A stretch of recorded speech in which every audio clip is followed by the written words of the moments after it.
Greetings, everyone, and welcome to another terrifying edition of Saturday Night InSaNiTy.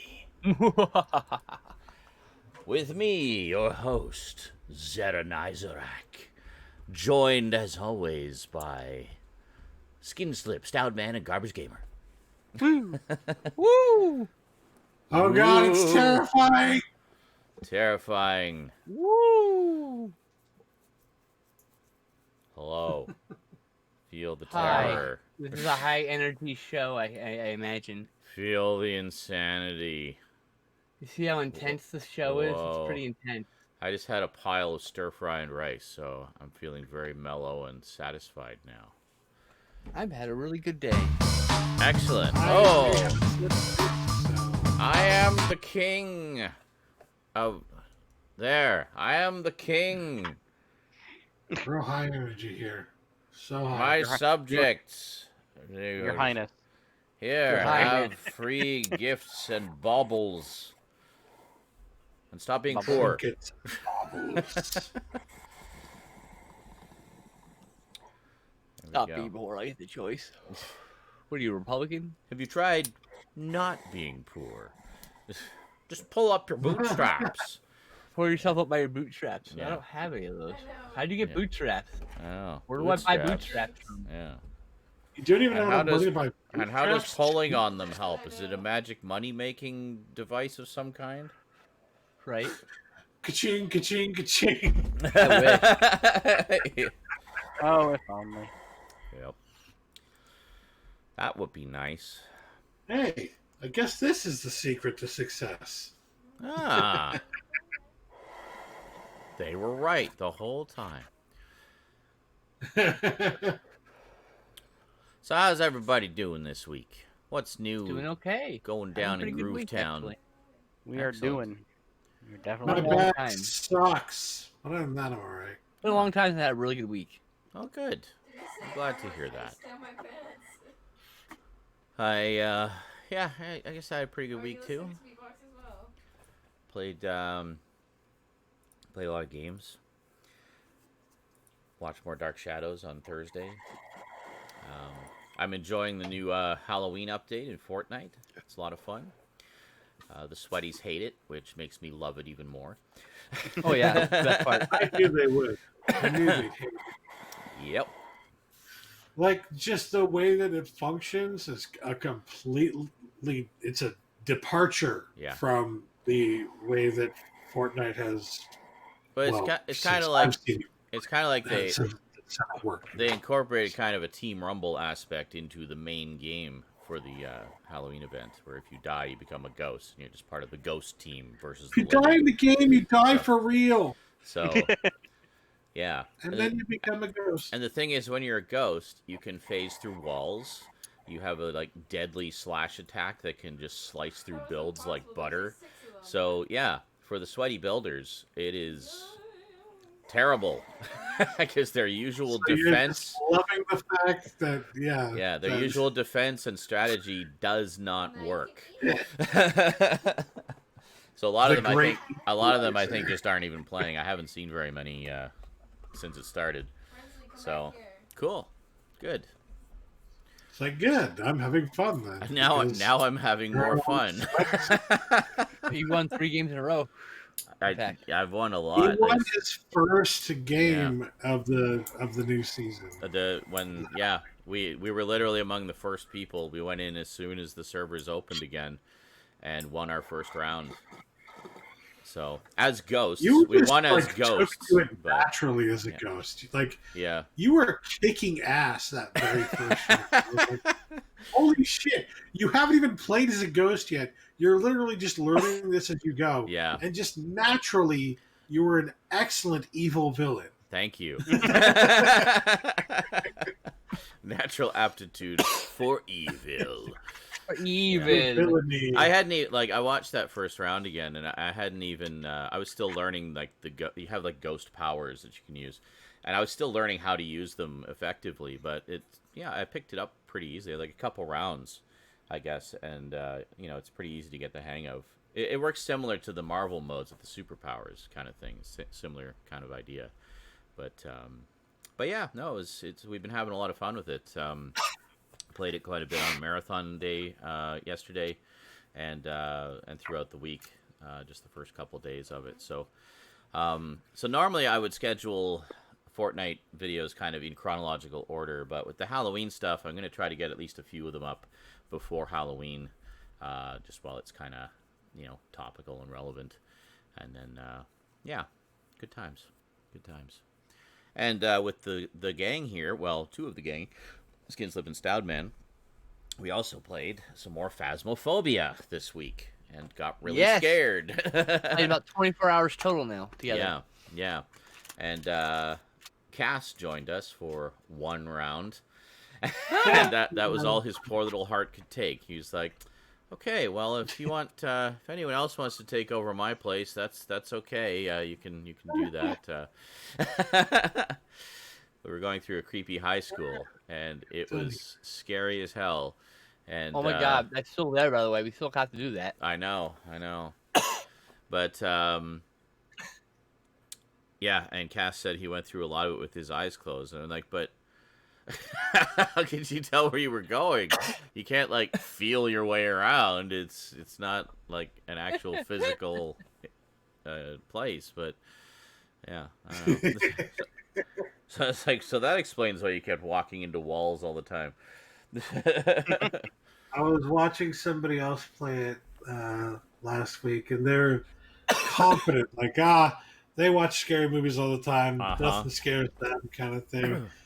They get into the game, and they're just doing the fucking tutorial, right? Just the training. And so far, so good. The training, they're not really too scared by anything yet. Mm-hmm. And then in the dark, they're walking along, and they're saying the ghost's name, and then out of nowhere, the fucking painting. They run into the painting of the guy. Yeah.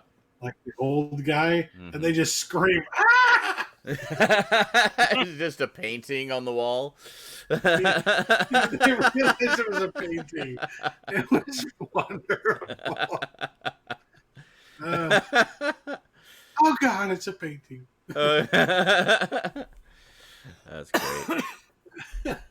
Yeah, it's fun. We've been having a lot of fun with it. It's very, very tense, very scary, very atmospheric. There's long stretches where not a lot happens, but that just builds the anticipation further because it's only a matter of time before things start to get crazy. Because you got basically about 5 minutes to kind of look around and explore a bit and try to get some readings and some evidence. And you may or may not find stuff in that first 5 minutes, but after that first 5 minutes, that's when the ghost becomes super aggressive and starts hunting you, and you can feel that you are being hunted, and it's really. It says it in your back of your in the back of your ears. It's ah, you're ah. Oh yeah. It's all 3D sound too, so it sounds like you're in the environment, and it's just terrifying. Yeah, I haven't had it talk in my ear yet, but I have had it breathe near me and stuff like that. My God, when it whispers in your ear, you're Cass had that apparently because I think the ghost was chasing one of you, and then it passed by you guys and then whispered in his ear. And then he was just done. Yep, I remember that. That was it. That was the last straw for him. I was like, nope. Fuck this shit, I'm out. The best. That was nice. I'm gonna go back out to the fucking van and just wait for you guys. I'll just watch on the screens where it's nice and safe, and yeah. The best moment was where I saw the ghost chasing Skinslip, and I'm like, it's right behind you, run. You're like, I'm holding down shift, and of course the run is pretty much slow motion, just watching and just seeing the ghost following right behind, and yeah, it was slightly walking faster. Is all it is. Walking slightly It's not even a faster, jog. Yeah. No, It's not even speed walking. It's... No. So you're just ah!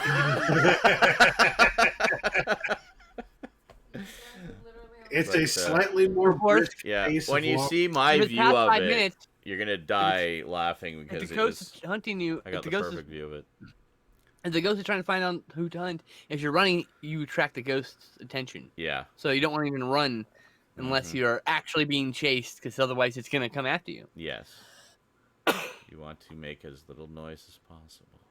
Yes. It's crazy. When there's that one where we were standing in the hallway and there's a naked man with an axe, so like ah. I got a picture of him with the camera. Yeah.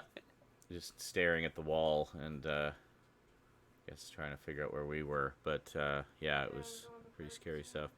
So anyway, good times. Good times. We had a lot of fun, a lot of spoops. And I'm sure there are plenty more to come.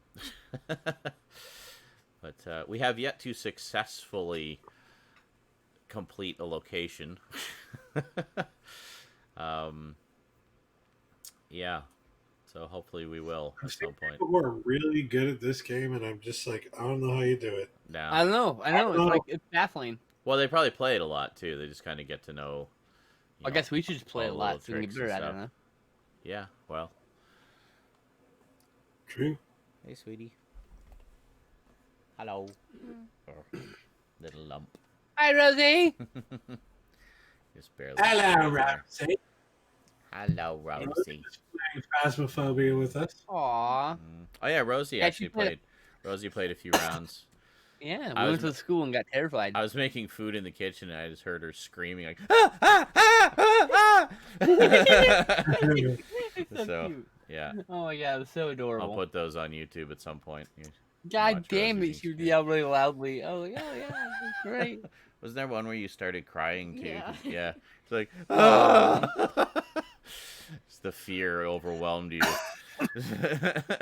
I trusted Stout with my life because Skinslip and Legally Blind Gamer were in the van being chickens, Great. and Terrified. Stout and I went in with the radio, Okay. and I died.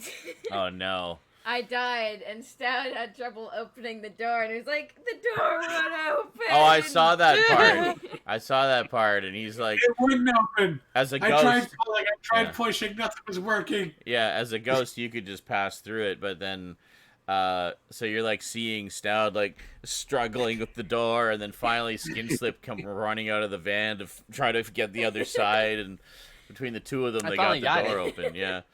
Yeah, I died. It's It how it works whispered is in that my if ear, you're and then just the hands. Yeah. unless it's Yeah. unless but it's got the lock Stout just icon. was running for it, and I was I following, noticed- and he's like, "Oh my god, I hear footsteps! I hear footsteps! It's following me!" So, I noticed It when was fuck, I lost my thought. The door. No. The door. How to Oh, open when the the door? door doesn't have a lock symbol, Yes. but you can't open it. Yes. If I'm on the outside, I can open it just fine. Okay, okay. so it's kind of like I don't know if it's a glitch or not, but I noticed that. So I was opening the door, because that's why you were in there, like in that. We were in this one house, and they kept going in, and I just stood outside the door because the ghost kept slamming the door shut. yeah. And I just kept opening the door immediately. Yes. Oh, stop that! Stop it. Stop it. Exactly. So yeah, that was. I remember it was funny because when we first went to the high school, I said like, "Wow, I bet this is gonna be like a huge location," and you said like, "Oh, it said it was medium, so it's probably not gonna be that big."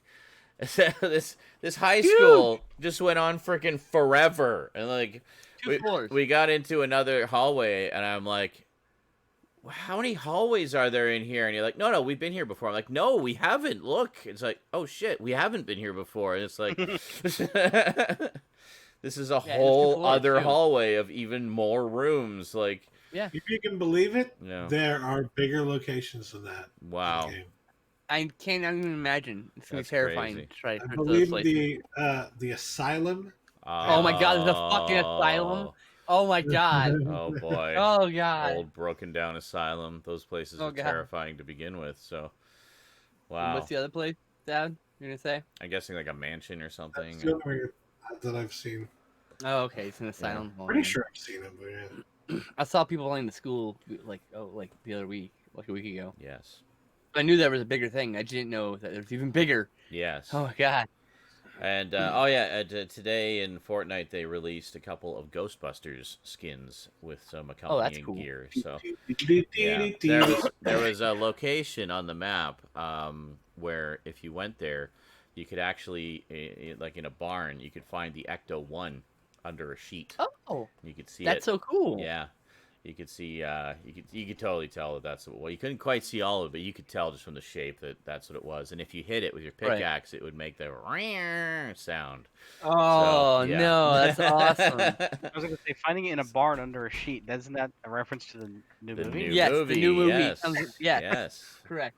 Correct. Which hasn't yet been released. I pay attention. Yep. I was like, No, but that was in the trailer, so we knew that. That's It what I'm saying. was. It was in a It was in the teaser, trailer. actually. It was in It the was a teaser. Yeah, you're right. yeah, it goes into an old barn and finds it. Now let's all sing the Ghostbusters theme song. That was probably probably intended to be released by now, but because of COVID, it was not. Good. Exactly. I've seen a few things that were obviously intended to be specifically tied to promotional tie-ins that were arranged prior to the whole mess. And, like, for example, back in April, I think it was, when all the Doritos bags had Wonder Woman 84 pictures on them. Oh, I know. And then that promotion is over now because presumably the movie would have been out of theaters by now. They're probably going to do it again. The thing that annoyed me about it, though, was that while that Wonder Woman promotion was on, my favorite flavor, jalapeno cheese, was not among the selections. Damn. So I was actually kind of shame. wanting it to be over so I could have my preferred flavor of Doritos back. I love Wonder Woman, but give me my jalapeno cheese. Fuck you, Wonder Woman. I like my jalapeno cheese. That's right. Yeah. So. He was like, why do you not like Wonder Woman? So it's kind of interesting to see these promotions just kind of come and go without any fanfare whatsoever. So I'm guessing this Ghostbusters one was probably meant to tie in not only with Halloween but with the release of the new movie, because there's some pretty obvious connections there. And yeah. Yes, Manic. I'm 100% pissed off on that too. Ruffles had, for a little while, a flame-grilled steak flavor. Oh, that sounds good. It was so good. Fucking good, and they It was dropped so it. good. They dropped it, and it's like, why? Yeah. It's like how they keep dropping barbecue here, and it pisses me off. It's like that's my favorite Ruffles flavor, is just the Ruffles The barbecue. you guys get ketchup every time. We get barbecue every time. Can we just trade? Yeah. Trade There across you the go. border. Barbecue for Like ketchup even chips? if we can't get the ketchup, we will take your all dressed ones. Yeah, I think a trade off. Yeah, you can take those. I don't like the all dressed ones, so go to Perfect. town. I like barbecue. Let's Yeah. go. All right, Yeah, I like send the your all-dressed barbecue over. We'll I love send you all real dressed. barbecue. Barbecue chips don't taste. Yeah, I think we do get the all dressed Ruffles fairly frequently here, and it's like I don't want I every really single don't. flavor ever. What's down, man? We get all dressed here in almost Canada. In Oh almost man, Canada. lucky you. I'm not far north enough. Yeah. There's a big giant body of water between me and in Michigan. The land of all dressed chips, just across the water. Giant body of water in Michigan. And Michigan. Mhm. It's blocking me from ketchup and all dressed flavors. Bastards. Yeah. That is correct, Michelle. Fortnite is free to play. We take your money anyway. Yeah. It's Yes. but there Free. are people who only play the free game. They don't buy anything. The only extra skins they have are the free ones that are given away occasionally. Like there was a couple. That's why we see the fucking Mammoth Girl and Christmas tree guy all the time, is because they were free. They were given away at Christmas for everybody. So a lot of people I want who, hot barbecue chips. who Holy shit. otherwise only have the default skins use those because it's something different. But yeah, there's a lot of players who don't pay a cent on it. They just play the free game. They just want to play the game, yeah. Or they can't afford it, Well, yeah, or they just choose not to. But I mean, that's one thing I like about it is unlike they do the DLC thing right in that it's not pay to win.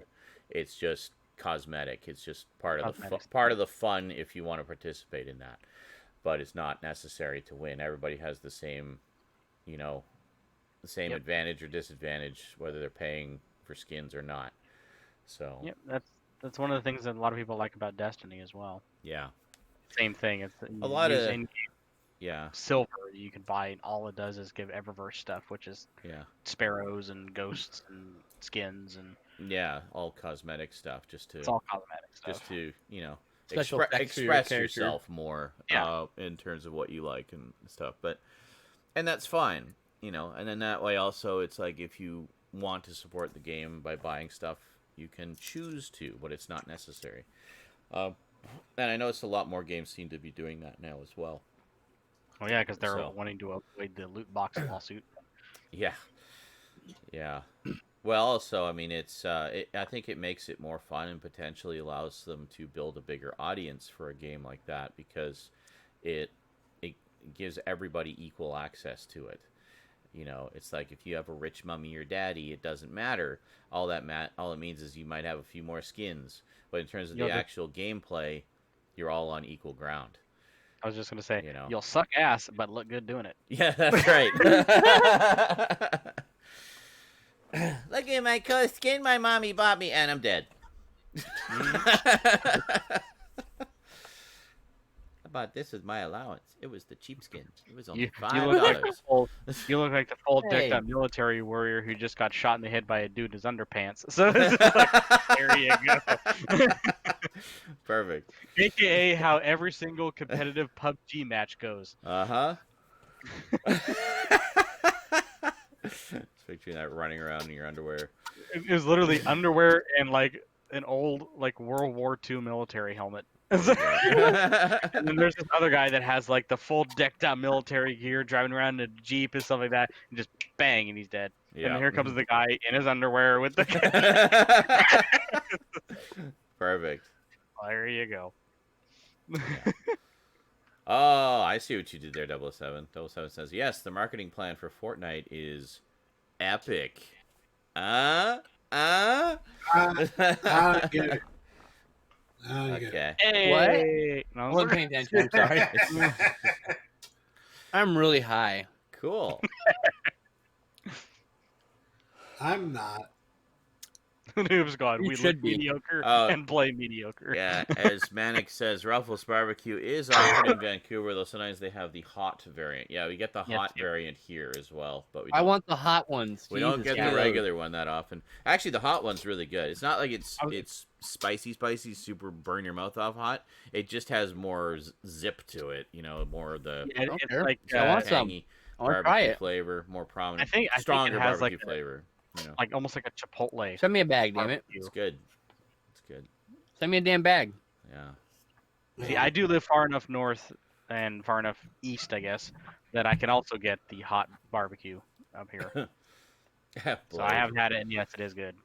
Noob Squad. We look mediocre and play mediocre. That's right. Our looks match our style. Michelle, I was so determined to hate Fortnite. No, Sean, it's not the best game. I will spend no money. And now I think she has more skins than I do. I actually heard that in Michelle's voice when he said it for some reason. Yes. Oh my god. Next time. Welcome. 007 is on like a snack streak over here. As to what you missed, feel free to watch the VOD of the first 25 minutes at your leisure, and then you will see what you missed. Yep, either here on Twitch or on YouTube. Or on YouTube, that's right. Yeah. I was going to say, I've been streaming myself the last couple days. Just playing through the new... I'll have to take a look at the picture again, Choke. I can't remember what they look like. Anyways. Yeah, I was going to say, I've been started live streaming more regularly and played through the Ancient Gods DLC for Doom Eternal. Mm-hmm. Yes. Holy crap, that is hard.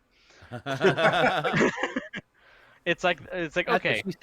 It's like, okay, you remember the nightmare difficulty in the base game? Yeah, that's I'm too young to die now.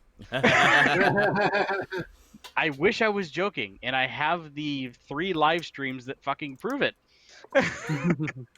And it's like, And literally, it takes you, even if you're really good at the game and you speed your way through it as fast as you can, it still takes you about 2 hours to get through one level. It's like, Jesus. and it's relentless. Like, it just does not let up at all. Some speedrunner doing in 5 minutes. You'll be like, how? No, there's no way that there's anyone doing this in less than 3 or 4 hours. Well, one, it's paced where it's not physically possible. That's one of those barriers, speedrunners. So yeah, even if you know, yeah, it takes about 4 hours to get through the DLC. At least how long it took It's me. not bad for DLC though. Oh no, it's a whole entire extension of the story too, and which is good. Is it free DLC or is it? No, it is $20, but Oh.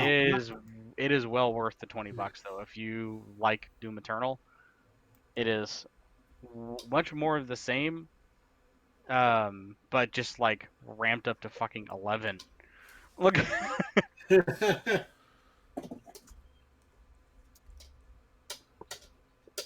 You know, looking at this Ghostbusters thing, I hear people in the chat saying it's not really impressive, and I'm thinking to myself, well, kind of part of the joke behind them wearing plain tan suits like that, like, it's part of the joke that they're cheapskates. This whole fucking reason that they're using a fucking what do you call it?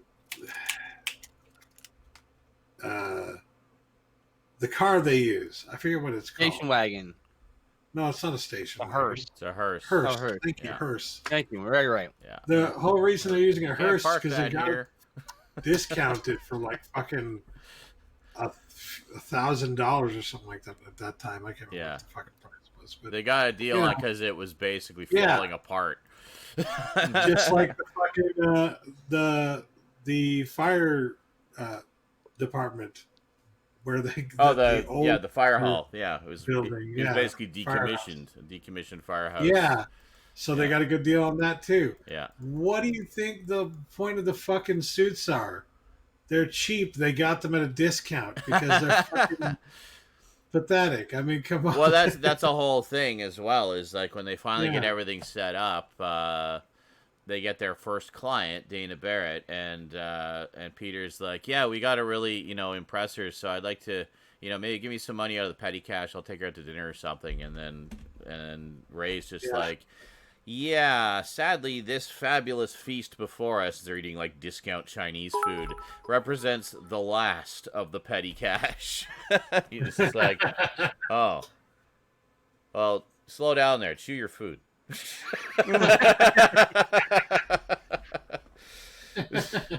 Yeah, the whole point of it is absolutely they don't have a lot of money. They lost their jobs. They lost their funding. So they're scrimping and scrounging. What is it? Ray sells like a house that was given to him in his like grandmother's will, just so they'll have some startup cash. And yeah, that's crazy. And you got to figure like how dangerous is that? I mean, it's fine once they get some money coming in, they can upgrade everything, but like, how dangerous are those original proton packs? Like, just hobbled together with whatever bits and bobs they can find and afford. Probably stuff fished out of the trash and. That's another part of the fucking joke is when they're in the fucking elevator and one of them turns the thing on, like. Yeah, I know. It's like their unlicensed neutron accelerator on our back. Yeah, untested, might blow up as soon as we turn it on. Like, yeah.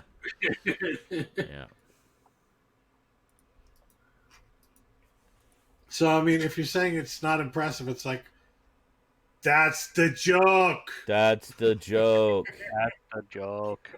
Holy crap! They have a pack that has 5 Ghostbusters in it. That's crazy. 5. Crazy. 5. 5 whole Ghostbusters. 5 of them. All at once? I was like 5 female Ghostbusters. All different styles, all different races. very cool. I'm assuming they have one for the guy as well. Yeah, it looks like they have one for the guy. Oh yeah, each one. So there's 10. There's actually 10. There's 2 packs of 5 skins each. So there's actually 10 Ghostbusters characters, male, female, 5 different races as well, which is pretty awesome. I gotta say, they don't usually give that many variants for skins. So I think the style of Fortnite's like animation really fits Ghostbusters too. oh yeah, because for sure. it honestly reminds me, like, if you guys don't think it looks good, you should go check out like the new Ghostbusters comics, the comic books specifically, because like Here we go about this. the design of the characters in those comics is really fucking good, and it's actually quite similar Yeah. to what you see from the Fortnite characters. Well, yeah, so. it's sort of, stylized realism. Like, it's a cartoony realism, I guess you could describe it. But Yeah. it works well for that. Plus, we're fighting ghosts in game. That's true. Well, exactly. And I think that's kind of the idea. Is like, okay, you've been dealing with these ghosts for the past almost week. Now let's bring in the Ghostbusters. So, I mean, it's purely cosmetic. It makes no difference to the gameplay, but it's a bit of fun, especially if you're a Ghostbusters fan. Ghostbusters. Yeah. That's cool. The proton pack charges up as you get kills. That's cool. Oh, that's cool. Oh, that's neat. So it's like a kill counter kind of thing. That's cool. Sort of. I don't know, Choke. It's hard for me to decide between the male and female. I kind of like both of them. I kind of just want all of them. I don't know. I think the pack includes the skins and the gear, if I'm not mistaken. So otherwise, you got to buy them separately. Bustin'. Yeah. Makes me feel good. Now, question. So so there's the bundle. If you have already bought one of the items in the bundle, do you then get some kind of discount on the bundle, or are you just buying it again? Or I'm confused as to how that works. You must have to pay the full price. The full price always. You got the blonde male only.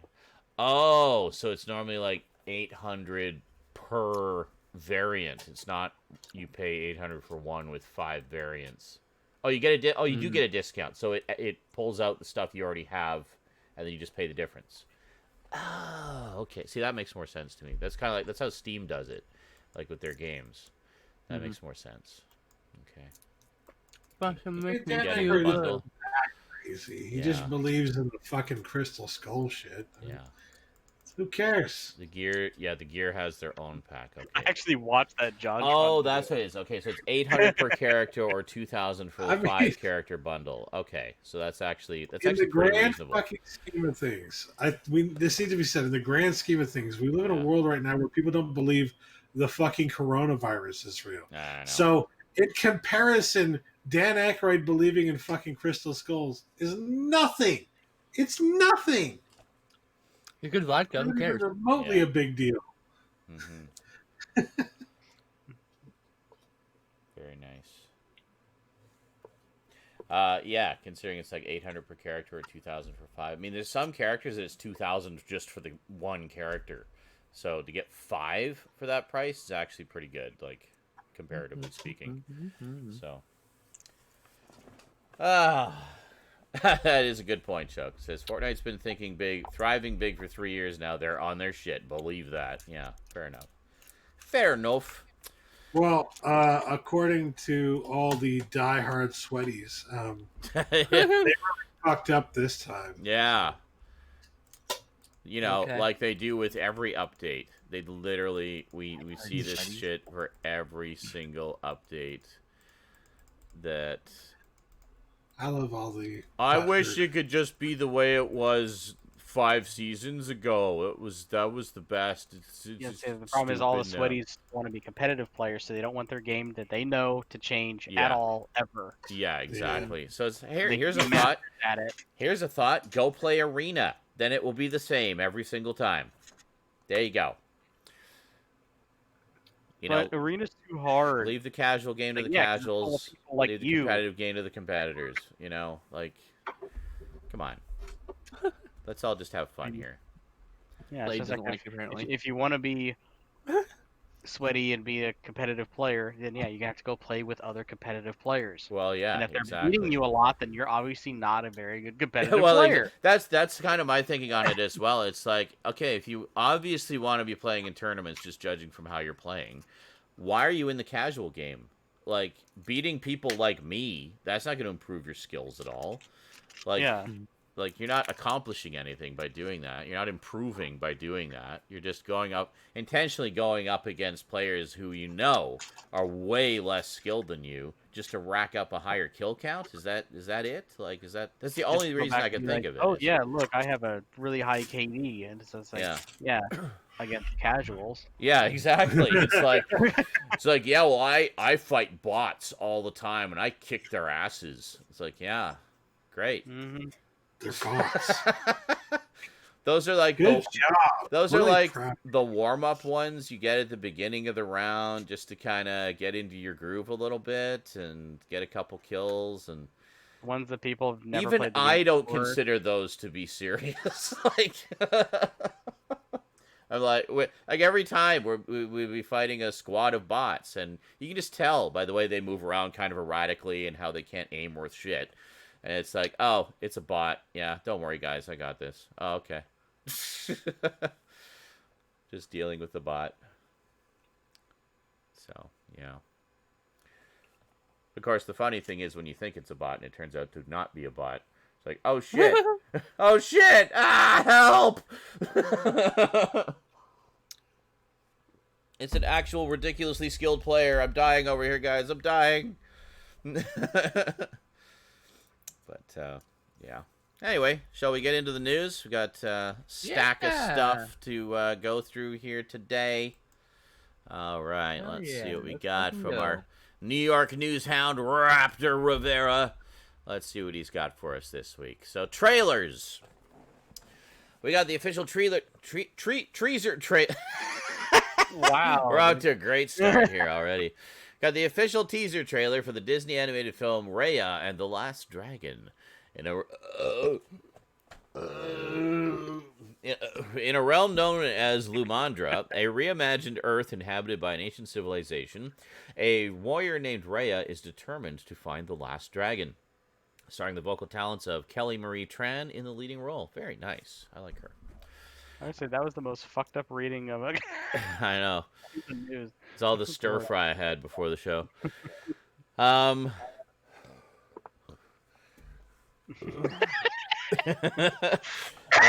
I think I'm good. Right. Official trailer for the Netflix original film The Christmas Chronicles 2. Kurt Russell as Santa Claus. Premiering November 25th. Christmas Chronicles 1 was so good. I like that a lot more than I care to admit. Kate Pierce, now a cynical teen, is unexpectedly reunited with Santa Claus when a mysterious troublemaker threatens to cancel Christmas forever. It's always a mysterious troublemaker threatening to cancel Christmas, isn't it? Yep. Awesome. I love it. This one is apparently supposed to be really good. This next one here, I really want to check this out. Official trailer for the Shudder original film, The Mortuary Collection, now streaming. On the cusp of retirement, an eccentric mortician recounts several of the strangest stories he's encountered in his long career. But things take a turn for the phantasmagorical when he learns that the final story is his own. Starring Clancy Brown in the main role. Yes, very cool. It's basically an anthology horror film. But looks like fun. And I'm always down for something new with Clancy Brown. Clancy Brown is awesome. Official trailer for the Netflix original film Ma Rainey's Black Bottom, premiering December 18th. Based on the Pulitzer Prize winner August Wilson's play, Chicago 1927. A recording session tenses tensions rise between Ma Rainey, her ambitious horn player, and the white management determined to control the uncontrollable mother of the blues. Starring Viola Davis and Chadwick Boseman in his final film performance. Oh boy, that's gonna be a tearjerker. Yeah. Whether it's intended to or not. Yeah, Jesus. exactly. Or am I hearing echo? I'm hearing echo from somebody. La la la la la. Not me. La la la Just la double la. check. I don't know. It's weird.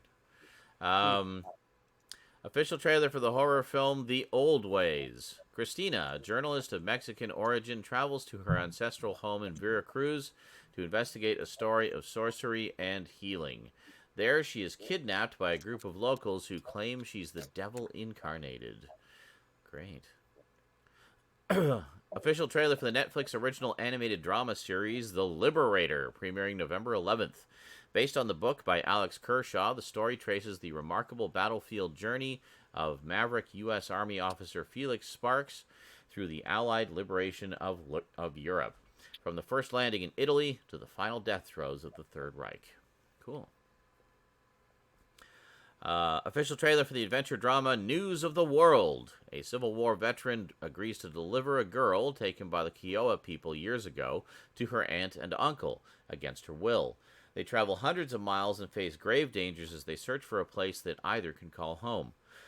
Starring Tom Hanks in the leading role and directed by Paul Greengrass, who's previously directed 4 of the 5 Bourne films, as well as 2013's Captain Phillips.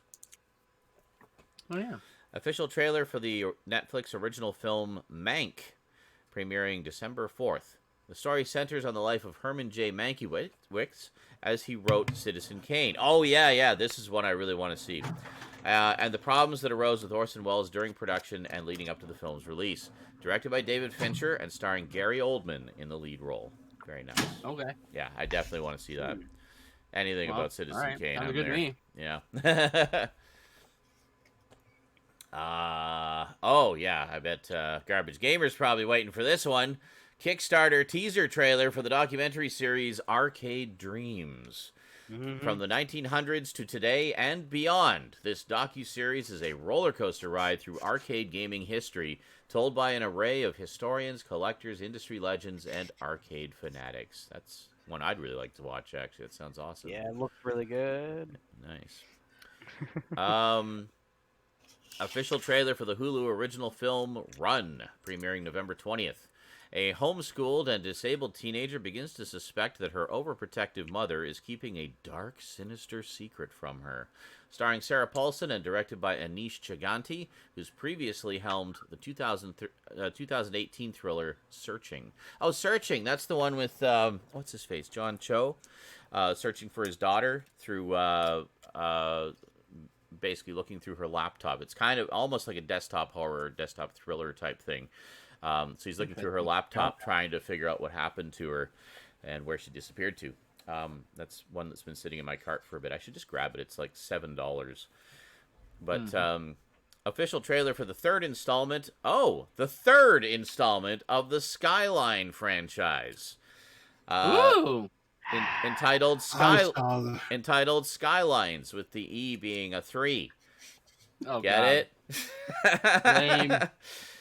One of series that should have never been a fucking series. when a virus threatens to turn the now Earth-dwelling friendly alien hybrids against humans, Captain Rose Corley must lead a team of elite mercenaries on a mission to the alien world in order to save what's left of humanity. Cool. I still haven't seen the second one, but I'm down for that. I enjoyed the first one. Yeah, me too. Yeah. I did not. I know, a lot of people didn't, and I don't know what's wrong with them. Anyway, official trailer for the Shudder original, A Creepshow animated special, premiering October 29th. 2 animated tales of terror, Survivor Type, based on a short story by Stephen King and adapted by Greg Nicotero, and Twittering from the Circus of the Dead, based on the short story by Joe Hill and adapted by Melanie Dale. I want to see all this new Creepshow stuff. I haven't seen any of it yet. But I love the original movie, and the second one was okay, too. But, okay, official trailer for the Hulu revival series Animaniacs, premiering November 20th. an updated version of the 1990s animated series featuring the Warner brothers, Yakko, Wacko, and the Warner sister, Dot, as well as the other returning characters causing chaos on the Warner movie lot. Yeah, and apparently with most, if not all, of the original surviving cast as well doing the voices. Yeah. Which is wonderful. But, yeah, I've heard nothing but good things about this revival. Every more I hear about it, the more I'm excited about it. Yeah, can't wait to check it out. And that's it for trailers. So, in movie TV news, the cast of Zack Snyder's Justice League has gotten a little bigger, as Jared Leto has joined the cast, reprising his role as the Joker from 2016's Suicide Squad. Joe Manganiello will also be returning for reshoots as Slade Wilson Deathstroke. There you go. Okay. I hate Jared Leto as the Joker. I thought he was terrible. I know, but it's part of Most the people universe. did, and that's why this is a really confusing decision. Well, it's Snyder. He's doing what he wants. It's fine. Yeah, and it is part of the universe. So just It's connect. fine. I think it's just connecting everything together a little more cohesively, perhaps. Anyway, Disney has given the go-ahead for a series sequel to the 1988 fantasy classic Willow. I thought we already knew about this. I swear I heard this news months ago. Ron Howard is returning to the project as executive producer alongside original star Warwick Davis, who will once again play the titular hero Willow Ufgood. John M. Chu, the director of the surprise hit 2018's Crazy Rich Asians, will helm the pilot and act as executive producer. Cool.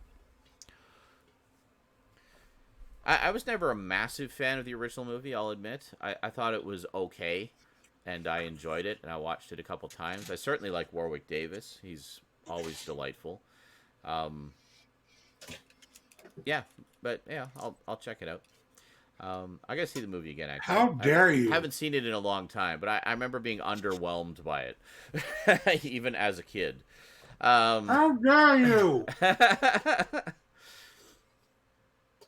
Anyway, Vice TV has expanded their biggest series, Dark Side of the Ring, to 14 episodes for the upcoming third season. The previous 2 seasons were only 10 episodes apiece. So, there you go. Very nice. Always good to get some bonus episodes of a show you like. Legendary Pictures dropped the first poster for a brand new Texas Chainsaw Massacre film that's set for release sometime in 2021. The new Texas Chainsaw Massacre sequel will be a continuation of the story that began with Tobe Hooper's 1974 classic. No word if the film will follow 2018's Halloween and retcon every sequel and prequel that followed the original. It kind of sounds like that might be what they're doing. Just kind of... All I could think when I saw the fucking poster was, boy, I hope this one's one of the good ones. Wow. There's been a few good ones. I understand the first remake, that was 2002, Yeah, 2003. the one by Marcus Dispel was really good. Yeah, I heard that one was really the good. others were not as good, in my Okay. opinion. I see a lot of love Last for one they did was all right. I see a lot of love for Texas Chainsaw Massacre 2, the one with Dennis Hopper in it. Which apparently... That one's amazing. It's one of my favorite movies of all time. I know. Which apparently I did get the Scream Factory edition of and completely forgot. I thought I didn't, but I did. I was going through my collection the other day. I'm like, oh, Texas Chainsaw 2, Scream Factory, Collector's Edition with the slipcover. We should watch it sometime. I guess I did get it, yeah. Well, also because I just got the first one again. Morgan sent me the Steelbook edition of that, the original. Oh, nice. I have the previous edition, but I have the Black Maria with the bonus disc. I know you do. Yeah, it's pretty awesome. Very nice. Very nice indeed. Pretty sure it's included in your edition. So. Probably. I don't know. I have the, what is it, version? The 40th anniversary version? Yeah, the same edition I have, but mine has one more disc than yours. Yeah. Yeah. Let's see. 6 months after launch, streaming service Quibi is dead in the water and has shut its doors. Wow. And so it begins. Huh. I don't have that problem. Look, I have the social media lane all around. I know, yeah. Well, I think we were saying that, with this just explosion of streaming services, the bubble will burst and there will be a shakeout, and a lot of them are going to disappear. And I think this is just the first of many. I can't seem to find any streaming services available right now. Whatever shall I do? Oh wait, here a Oh Blu-ray. God. I'll Literally watch. without looking. I'll just watch this. Hold on a Yeah. second here. Really Just cover your surrender eyes Blu-ray and just at all flail times. around and find a movie to watch. Yeah.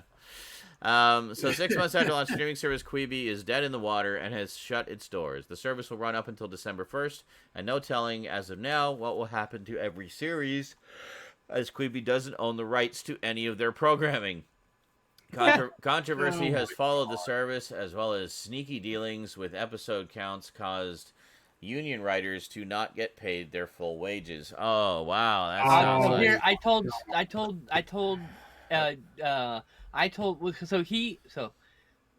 I'm getting ahead of myself. Raptor posted a link saying like, oh yeah, this Quibi's dead, right? And then like a few hours later, I posted the real reason why Quibi existed, which was they produced 11-minute episodes. They used credits instead of ads, so that they could skip paying writers union fees, union scale fees. Mm-hmm. So who cares that they died? So it was like they basically found a legal loophole of content creation. Exploit. Wow. Yeah. Scum. So fuck them. They didn't deserve to be around. Scum. There's always at least the other ones pay their fucking writers, you know? There's always going to be someone who tries to work the system like that. That's bullshit. Fuck Quibi. Yeah. Good riddance. MGM Television is currently developing a brand new live-action series of The Addams Family. Oh, interesting. Alfred Gough and Miles Millar are attached to write the new series. The previous creators of the AMC series Into the Badlands, and in what would be a match made in heaven, iconic director Tim Burton is in negotiations to direct and executive produce the program. Oh, Tim Burton doing an Addams Family series? Fucking A. I'm down for that. All I have to say is, can we get Christina Ricci back to play Morticia Addams this time? How about, I like the fan idea that's been in circulation for a while. Have Christina Ricci back to play Wednesday, who is now the matriarch of the family. Morticia is now grandma. Like just have it a natural continuation of the family, which I think would be great. Yeah. And well, it's funny because a lot of Tim Burton's aesthetic comes from Addams Family, so then now he's doing Addams Family's full circle. Absolutely, yeah. Charles, well, especially the comics of Charles Addams, his style is very similar to that. And Edward Gorey would be another obvious inspiration there too. We'll talk about Addams Family during the movie section time too. Yes. Excellent. Yeah. Doo-ba-doo-ba-doo. So yeah, I'm definitely down for that. Please let that happen. The official synopsis for Space Jam: A New Legacy has been revealed, and it's as convoluted as one would have thought. During a trip to the Warner Brothers studio, NBA superstar LeBron James and his son accidentally get trapped within a world that contains all of Warner Brothers' stories and characters, under the control of a malfunctioning, all-powerful force named Al G, played by Don Cheadle. With the help of Bugs Bunny, LeBron must navigate through a never-before-imagined world filled with iconic movie scenes and characters as they reassemble the Looney Tunes to rescue his lost son. And there you go. And somehow basketball in there, I guess. Okay. That doesn't sound too much different from Space Jam. Okay. With the obvious exception of what you just mentioned, basketball. So where's the basketball game? Where are all the movie characters suddenly showing up? Where did that come from? That just seems weird. Because it's Warner Brothers. And they want to just flaunt how much shit they own. They just want their own Ready Player One, and they don't want to make work for it. There's the answer. That's it. Yeah. It's literally, they saw Ready Player One, or we can do that, and then they just attach some other property, and there you go. Yeah. So, Scarlett Johansson is set to produce and star in the science fiction drama film Bride. The film follows a woman created to be an ideal wife, the singular obsession of a brilliant entrepreneur. When she rejects her creator, she's forced to flee her confined existence, confronting a world that sees her as a monster. While on the run, she finds her true identity, her surprising power, and the strength to remake herself as her own creation. The film will be distributed by A24 and will be an Apple TV Plus original. Well, you had me until you said Apple TV awesome, Plus. and I'm never going to see it. Yeah. That of course is a reimagining of Bride of Frankenstein. Yeah. Well, yes, obviously. I mean, obviously, There's yeah. that, and a little bit of elements of Detroit Become Human in there too. But Bit, yeah. The Central Fast and Furious franchise is set to end after the 10th and 11th installments. 10th and 11th? Holy shit. Yes. That's 3 movies still come out, by the way. I am not convinced. Justin Lin, who previously directed 5 films in the franchise, will helm the last 2 ventures of the main saga. However, the Fast and Furious series will not end, as more spin-off films based on popular characters are currently in development. So there you go. Well, we had Hobbs and Shaw, so there's gonna be more. They're tired of dealing with the egos and having everyone in one movie, so they're just gonna give everyone their own little movie series and there you go. Make money that way. And then, so the main series will end, and 1,000 spin-offs will begin. Hobbs and Shaw 2 and 3. Oh God. The Dark Edge. You're like, what? Why is the Too Fast, Too Furious guy getting this fucking movie? Nobody wanted that guy to get a movie. Oh boy. In an interview with Entertainment Weekly, Daniel Kaluuya spoke about his vision as a producer of the upcoming live-action film based on everyone's favorite purple dinosaur, Barney. Okay. God. Barney taught us, I love you, you love me. Won't you say you love me too? That's one of the first songs I remember. And what happens when that isn't true? I thought that was really heartbreaking. Oh, yeah, that's interesting. Kaluuya said, I have no idea why, but it feels like... I'm sorry. Wow. I'm sorry. Keep going. I'm sorry. Wow. I have no idea why, but it feels like that makes sense. It feels like there's something unexpected that can be poignant but optimistic, especially at this time now. I think that's really, really needed. Okay, interesting. That's actually... I hope it's awesome, actually. Yeah, that's a very interesting idea. The dramatic way you fucking read that just killed me for whatever reason. I wasn't going to sing the fucking song. No, but the dramatic reading you just did is what fucking killed me. Okay. It's the way you said it. All right. You love me. I was like, all right. Fucking dying over here. It's like listening to You're welcome. Cronkite. Yeah. I love you. You love me. Won't you say you love me too? Oh, God. And that's the way I see it. I'm Walter Cronkite. I'm Walter Cronkite. Dying over here, dude. Dying. Jesus. All right. And thank you for watching 60 Minutes. I'm Hugh Downs. The live-action CG animated hybrid Chip and Dale Rescue Rangers movie. Wow! Wait, what? You're an idiot! Thank you. Excuse me?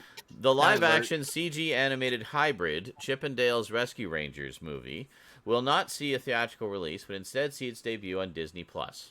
Plot details are being kept under wraps, but it will not be an origin story nor detective agency story. Rather, the take is being described as being meta, something self-referential and cool. The film is set to be directed by Akiva Schaffer, who previously helmed 2007's Hot Rod and 2016's Pop Star Never Stop Popping, and is also 1/3 of the comedy musical group Lonely Island. Yeah. What a choice. That's interesting. Good. That could actually be really interesting. Yeah, either a good or a disaster. That's the way I want to see it. I just have to say, yeah. Disney has been the only company through this whole fucking for all of 2020, who has gone to the lengths of releasing movies, like big budget fucking movies, on their streaming service. Yeah. Even though they know they're not going to make the fucking money back, they're still releasing it on their streaming service. Mm-hmm. So that's interesting to me. I think it's mostly just because they're the only company that can actually afford to do that. I mean, the most you got from the other companies was like Bill and Ted 3, right? Bill and Ted 3 had a budget of $25 million. It was amazing, so but yeah. They barely made any money, if any, back on Bill and Ted 3. So, hi, Rosie. Yeah.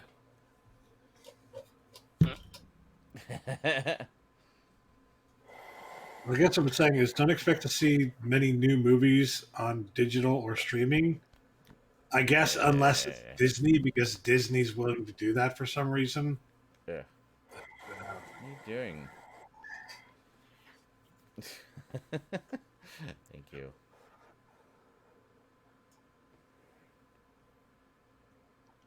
That's all I wanted I'm to being say. booped.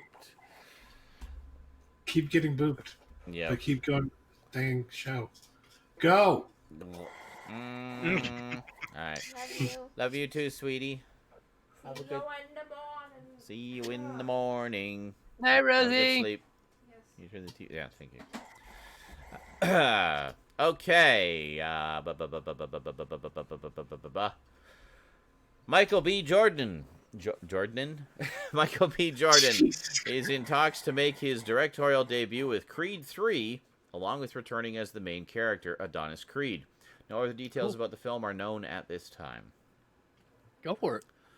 Yeah. Still need to watch the first Hey. and second movie. Same. Look, if fucking Sylvester Stallone can do the first Rocky, Yeah. he can Creed 3. I can believe it. For sure.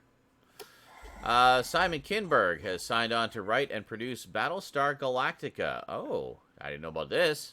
Universal's long gestating feature adaptation of its sci-fi TV franchise. Kinberg previously helped anchor the X-Men film franchise for 20th Century Fox, even going on to direct X-Men Dark Phoenix. Interesting. Now, I wonder if this will be based on the original or the reboot. Or a new thing with mix of both. Or a new thing entirely. Yeah, I don't know. So, we'll see. Either way, Yeah, I'm always down be for more interesting. BSG. Right. The classic 1977 action comedy Smokey and the Bandit is getting the television treatment. UCP, a division of Universal Studio Group, and Seth MacFarlane's Fuzzy Door are teaming, to develop a series based on the Burt Reynolds movie. The series is being written by Pineapple Express and 2018's Halloween director David Gordon Green and regular collaborator Brian Sides. MacFarlane and Green are both executive producing. Interesting. This is not the first time the Bandit has been on TV. He had 4 TV movies. Correct. Yep. Which were direct sequels. When I heard think. that, I was Yeah. like, this isn't necessarily their TV debut, though, is it? Because I'm pretty sure they've been on TV before. Yeah. Yeah. But this is the first TV series, but Yes, it's the first TV series. Yeah, but they've had TV movies before. Let's see here. A brand new interconnected Power Rangers cinematic and television universe is coming our way. Jonathan Entwistle, creator of Netflix's I'm Not Okay With This and The End of the Fucking World fame, will spearhead a Power Rangers franchise reboot initiative, which will result in multiple new movie and television show adaptations for the Hasbro property. Interesting. We know how much you love Power Rangers. Well, if that guy is really the one in charge, this could be a little more kind of darker, like more kind of biting comedy content rather than Not a remake of goofy. the fucking Breakfast Club, which the new one was. Which, I don't know. the new one was okay. Wasn't great. It's a fucking. Yeah, it's just like, okay, we get it. We know you wanted to make the Breakfast Club, but you couldn't. It just kept plugging the Breakfast Club. Really? Dead horse. And like, my problem with it was like the end monster was Goldar, and it was not a cool monster. Just like a melted candy bar wrapper. Melted. And like when you have candy bar those wrapper. tinfoil wrapper candy bars, and it gets a little melty. That's what it looked like. It was Okay. Rita was too hot. I don't have a problem with that. And like the rest of the movie, the characters were fine. Like, it was okay. It was nothing offensive, like, except for Goldar, the giant monster, the weird. Glad I got design. to see it for free. That's all I have to All say. right. Same. Ben Wheatley has been tapped to direct the shark-infested sequel, The Meg 2. Yay! The Meg 2. I was yeah. hoping this would Even happen. Meg year. Wheatley has previously directed the likes of a segment in 2012's The ABCs of Death, 2016's Free Fire, and most recently 2020's Rebecca for Netflix. No plot details are known, however, Jason Statham is expected to return and be more creatively involved. With any luck, it'll be the book. Well, they'll adapt the book with the reality TV contestants on a boat being harassed by the Meg's daughter Angel, which Okay. An albino one. It's that was one of the books. It's Oh, there's cool. a series of books. I didn't know that. Yeah, there's like 5 or 6 books. Yeah. Wow. And then a couple attached books to the universe, like Loch Ness. It's called the Loch. So it's like there's a Loch Ness monster book. There's also there's one more. I can't remember what it's called, but it has a Chronosaur. I think it's called Chronos, but it's called a Chronosaur. Okay. It's in the same universe, but there's some characters that are shared, but it's not directly related. Anyway. Right. Okay. Interesting.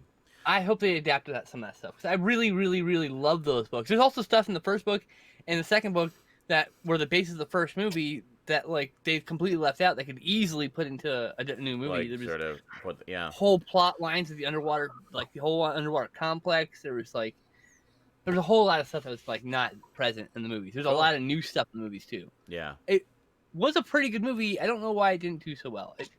Well, apparently it did well enough for a sequel, so that's that's thankfully a good sign. I was hoping. So there you go. I was actually convinced we wouldn't get a sequel, so I'm glad we are. Well, there you go. More Killer Shark movies, please. Unsolved Mysteries, which was recently revived by Netflix, is moving into the podcast world with a series of weekly shows. Oh. Each week, an episode will present all new unsolved cases and take a deep dive into a specific story. The series will feature the original theme music, a narrator, and interviews with individuals involved in the case, as well as a call-out for more information. The podcast is set to launch in early 2021. Well, that sounds cool. Sweet. And season 2 of the Netflix series dropped. Oh, already? Oh, wow, that was quick. So we should watch that, Stoud. I need to watch. Are you season 1 sure? still. Really? Yes, my friends are crying over one of the episodes. Wow. On Twitter, this I really need to, dramatic, upsetting one apparently. I need to watch that. Oh, I haven't seen very much of it. I used to watch the original all the time, though. I love the original. In home video news, 3 more collector's editions have been announced for In Search of Darkness Part 2. Holy crap, how many are there going to be? Oh my God. I just want the Elvira one. All I want is the Elvira one. Bill Moseley, that's tempting. Kane Hodder, and Fright Makes Rags. Yeah. Okay. So Bill Moseley and Kane Hodder we can see, but Fright Rags, okay. Fright Rags is horror t-shirts. Well, yeah, I know, but like, how much are you actually going to have to say or contribute to a documentary about 80s horror other than, yep, we like it. We make t-shirts about it all the time. That's probably more than that, obviously. For 20 minutes. Probably more than that. Come we on. made this t-shirt here. See, you can buy it at our website. And we made this t-shirt. And I roll. I mean, he's not wrong. Like, what would they possibly have to contribute of any interest whatsoever? Like, who's going to buy that other than completists who want all the variants? Hey, stop yucking people's yum, bro. It's fine if you like the shirts. I'm just like, why? Why are they in the documentary? They're just like, I don't know. Anyway. Yeah, oh, well, yeah. See, that's fine if you like the shirts. But why are they in the documentary? Anyway, all I care about is the Elvira version. That's all I'll be getting. And finally, in streaming news, the 7th film in the Tremors franchise, Tremors Shrieker Island, hit Netflix this week, as did Borat, subsequent movie film on Prime Video. The actual title is much longer than that. I don't blame Raptor for not wanting to type it all out.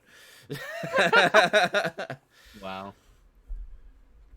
Very good. I actually saw a very funny Jimmy Kimmel bit, which had Sacha Baron Cohen in character as Borat for an interview. And Sacha Baron Cohen is very Andy Kaufman-like in that when he is given an inch, he will take 100,000 billion miles. And Jimmy Kimmel made the mistake of going along with the gag. And so, of course, Sacha just kept it going and kept it going. Just seeing how far he could take it, and Jimmy just kept playing along, so they took it all pretty far. But it was very funny. It was uncomfortable and awkward in all the most perfectly wonderful and hilarious ways. And just seeing Jimmy squirm under the unrelenting in-characterness of Sacha Baron Cohen was quite hilarious. So it was called Borat Gives Jimmy Kimmel a COVID Test. And I highly recommend you check it out if you like either Borat or Jimmy Kimmel or both. It's on Jimmy Kimmel's YouTube page. Anyway, okay, so in memoriam, we have lost a few folks this week. Let's take a look here. So we lost James Redford, documentary filmmaker and environmental activist with a 21-year career between 1999 and 2020. He directed the likes of 2012's The Big Picture, Rethinking Dyslexia, and 2013's Paper Tigers, among others. James was the son of iconic actor and director Robert Redford. Oh, damn. We lost Bob Biggs, founder of iconic LA independent label Slash Records. Founded in 1978 as an extension of a successful punk magazine, Slash delivered to the national stage bands including X, Los Lobos, Germs, The Blasters, The Misfits, Violent Femmes, Faith No More, L7, and dozens more. Wow, it's a pretty impressive list. We lost Jerry Jeff Walker, American country music singer and songwriter with a 51-year career between 1957 and 2018. Damn. He is best known for writing the 1968 song Mr. Bojangles. Hey, yeah. I know that song. Yeah, I think everybody knows that song. Sorry. We lost William Blinn, American screenwriter and television producer with a 42-year career between 1962 and 2004. As a screenwriter, Blinn worked on the likes of Rawhide, Gunsmoke, Fame, and in 1971 won an Emmy and Peabody Awards for his screenplay on the television movie Brian's Song. He won a second Emmy in 1977 for his work on the miniseries Roots. Blinn also created the popular ABC series Starsky and Hutch, which I used to watch all the time as a kid. William made it to the ripe old age of 83. Well, at least he had a long life. He did. A lot of significant contributions to popular culture there, for sure. Right? Absolutely. We also lost Tony Lewis, English singer, songwriter, and musician with a nearly 40-year career between 1984 and 2020. He was the lead singer and bassist of the pop rock band The Outfield, best known for their hit single Your Love. After a long career with that band, Lewis began to work as a solo artist, releasing his first album Out of the Darkness in 2018 on Madison Records. We lost Marge Champion, American dancer and actress with a 71-year career between 1930 and 2001. That's crazy. Wow. That's a long-ass career. Yeah. At 14, she was hired as a dance model for Walt Disney Studios animated films, including being the dance model for Snow White. Later, she performed as an actress and dancer in film musicals, and in 1957 had a television show based on song and dance. She also did creative choreography for Liturgy, and served as a dialogue and movement coach for the 1978 TV miniseries The Awakening Land, set in the late 18th century in the Ohio Valley. Marge made it to the ripe old age of 101. Wow. That's impressive. What an amazing career. That's a Well long said. time to live. Yes. It's a long life. And worked. Yeah. Did quite a lot with her life too. Yeah, absolutely. Spencer Davis, we lost this week. Spencer Davis, a Welsh musician with a 57-year career between 1963 and 2020. He was the founder of the 1960s beat band, the Spencer Davis Group. The group had #1 hits in the UK with consecutive single releases in 1966, Keep On Running, and Somebody Help Me, and I'm a Man in 1967. Spencer made it to the ripe old age of 81. And finally, last but most certainly not least, hurts me so bad. We lost the amazing James Randi this week.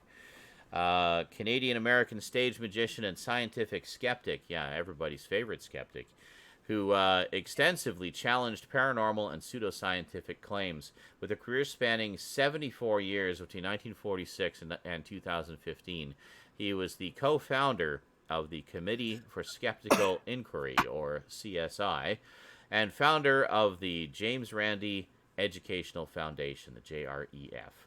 He began his career as a magician under the stage name The Amazing Randi, and later chose to devote most of his time to investigating paranormal, occult, and supernatural claims, which he collectively called woo-woo.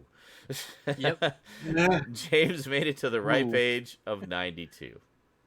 Yeah. I had the pleasure of meeting James Randi in Oh. 2011. I went to the Amazing Meeting 9, which is like the Nice. JBREF like annual like convention, basically, of skeptics and scientists and stuff. I watched hundreds of hours of people talking about science. It was amazing, but like so much information. Yeah. That head just went in one ear and exploding. out the other because I can't possibly remember all of it. You know. But yeah, it was a great old weekend. I had a blast. Yeah. But yes, there's a documentary called An Honest Liar that Mm-hmm. came out in 2014. Me and Stoud watched it, I'm pretty sure. Is it about him? It's about James Randi Nice. and his life, and it is a heartbreaking and uplifting documentary. It's just wonderful. Yeah. So good. So good. I highly recommend that. I think the first thing I ever saw of his was he was doing a demonstration of psychic surgery and why it's bogus. Yeah. So it's basically a lot of sleight of hand and stuff. It's the one where, someone, you're full of cancer or just evil or whatever. And it looks like that the person like literally sticks his hand into the person and then pulls out all kinds of nasty So hokey things. when you think about it. But it's sleight of hand, so he's like making it look like he's putting his hand in there, and then meanwhile has like some fake blood and guts and stuff to make it look all nasty. And he's like, yeah, so I'm just gonna reach in here and like, pulls out like all these stringy goopy things, like all kinds of nasty things in here. Raw and chicken. then basically chicken parts and stuff, and everybody's like at first they're like kind of, then everybody starts laughing when they realize just how ridiculous it is. And then he shows how it was done. He says basically it's an old magician's trick. It's just a bit of sleight of hand, palming the goods, and and that's it. And people fall for it, so they go home thinking that they're cured of their ailments, and then they die. So that was one of the big things he was always on about, was that what was this all these homeopathic remedies and just like charlatan cures and whatnot that people would put their faith in and then die because they weren't getting proper medical attention for their ailments. Because they believed. There's another one where he had a pill of some kind of homeopathic thing, and it said don't take more than one of these. And he's just like standing there as he's talking. He's just like popping them like candy. He's just eating them one after the other. And he's like, yeah, it says don't take more than one of these because they could be fatal. He's like, he's just like eating a whole bunch of them. And he's like, yeah, it's all bullshit. These. The amount of medication in these is so low that, I mean, there's no way you could get any benefit or even overdose from it, because 100 of these equals like maybe one pill of like actual medication. So I remember when I was very little, the whole like moving the paper inside the terrarium on the table thing. Mm-hmm. There's a guy, he goes like this, and like he can make a piece of paper inside a terrarium, upside down terrarium. Oh, okay. Move, right? And what he's doing is actually expelling air and the imperfections when his air goes through and it moves it, right? Oh Jesus!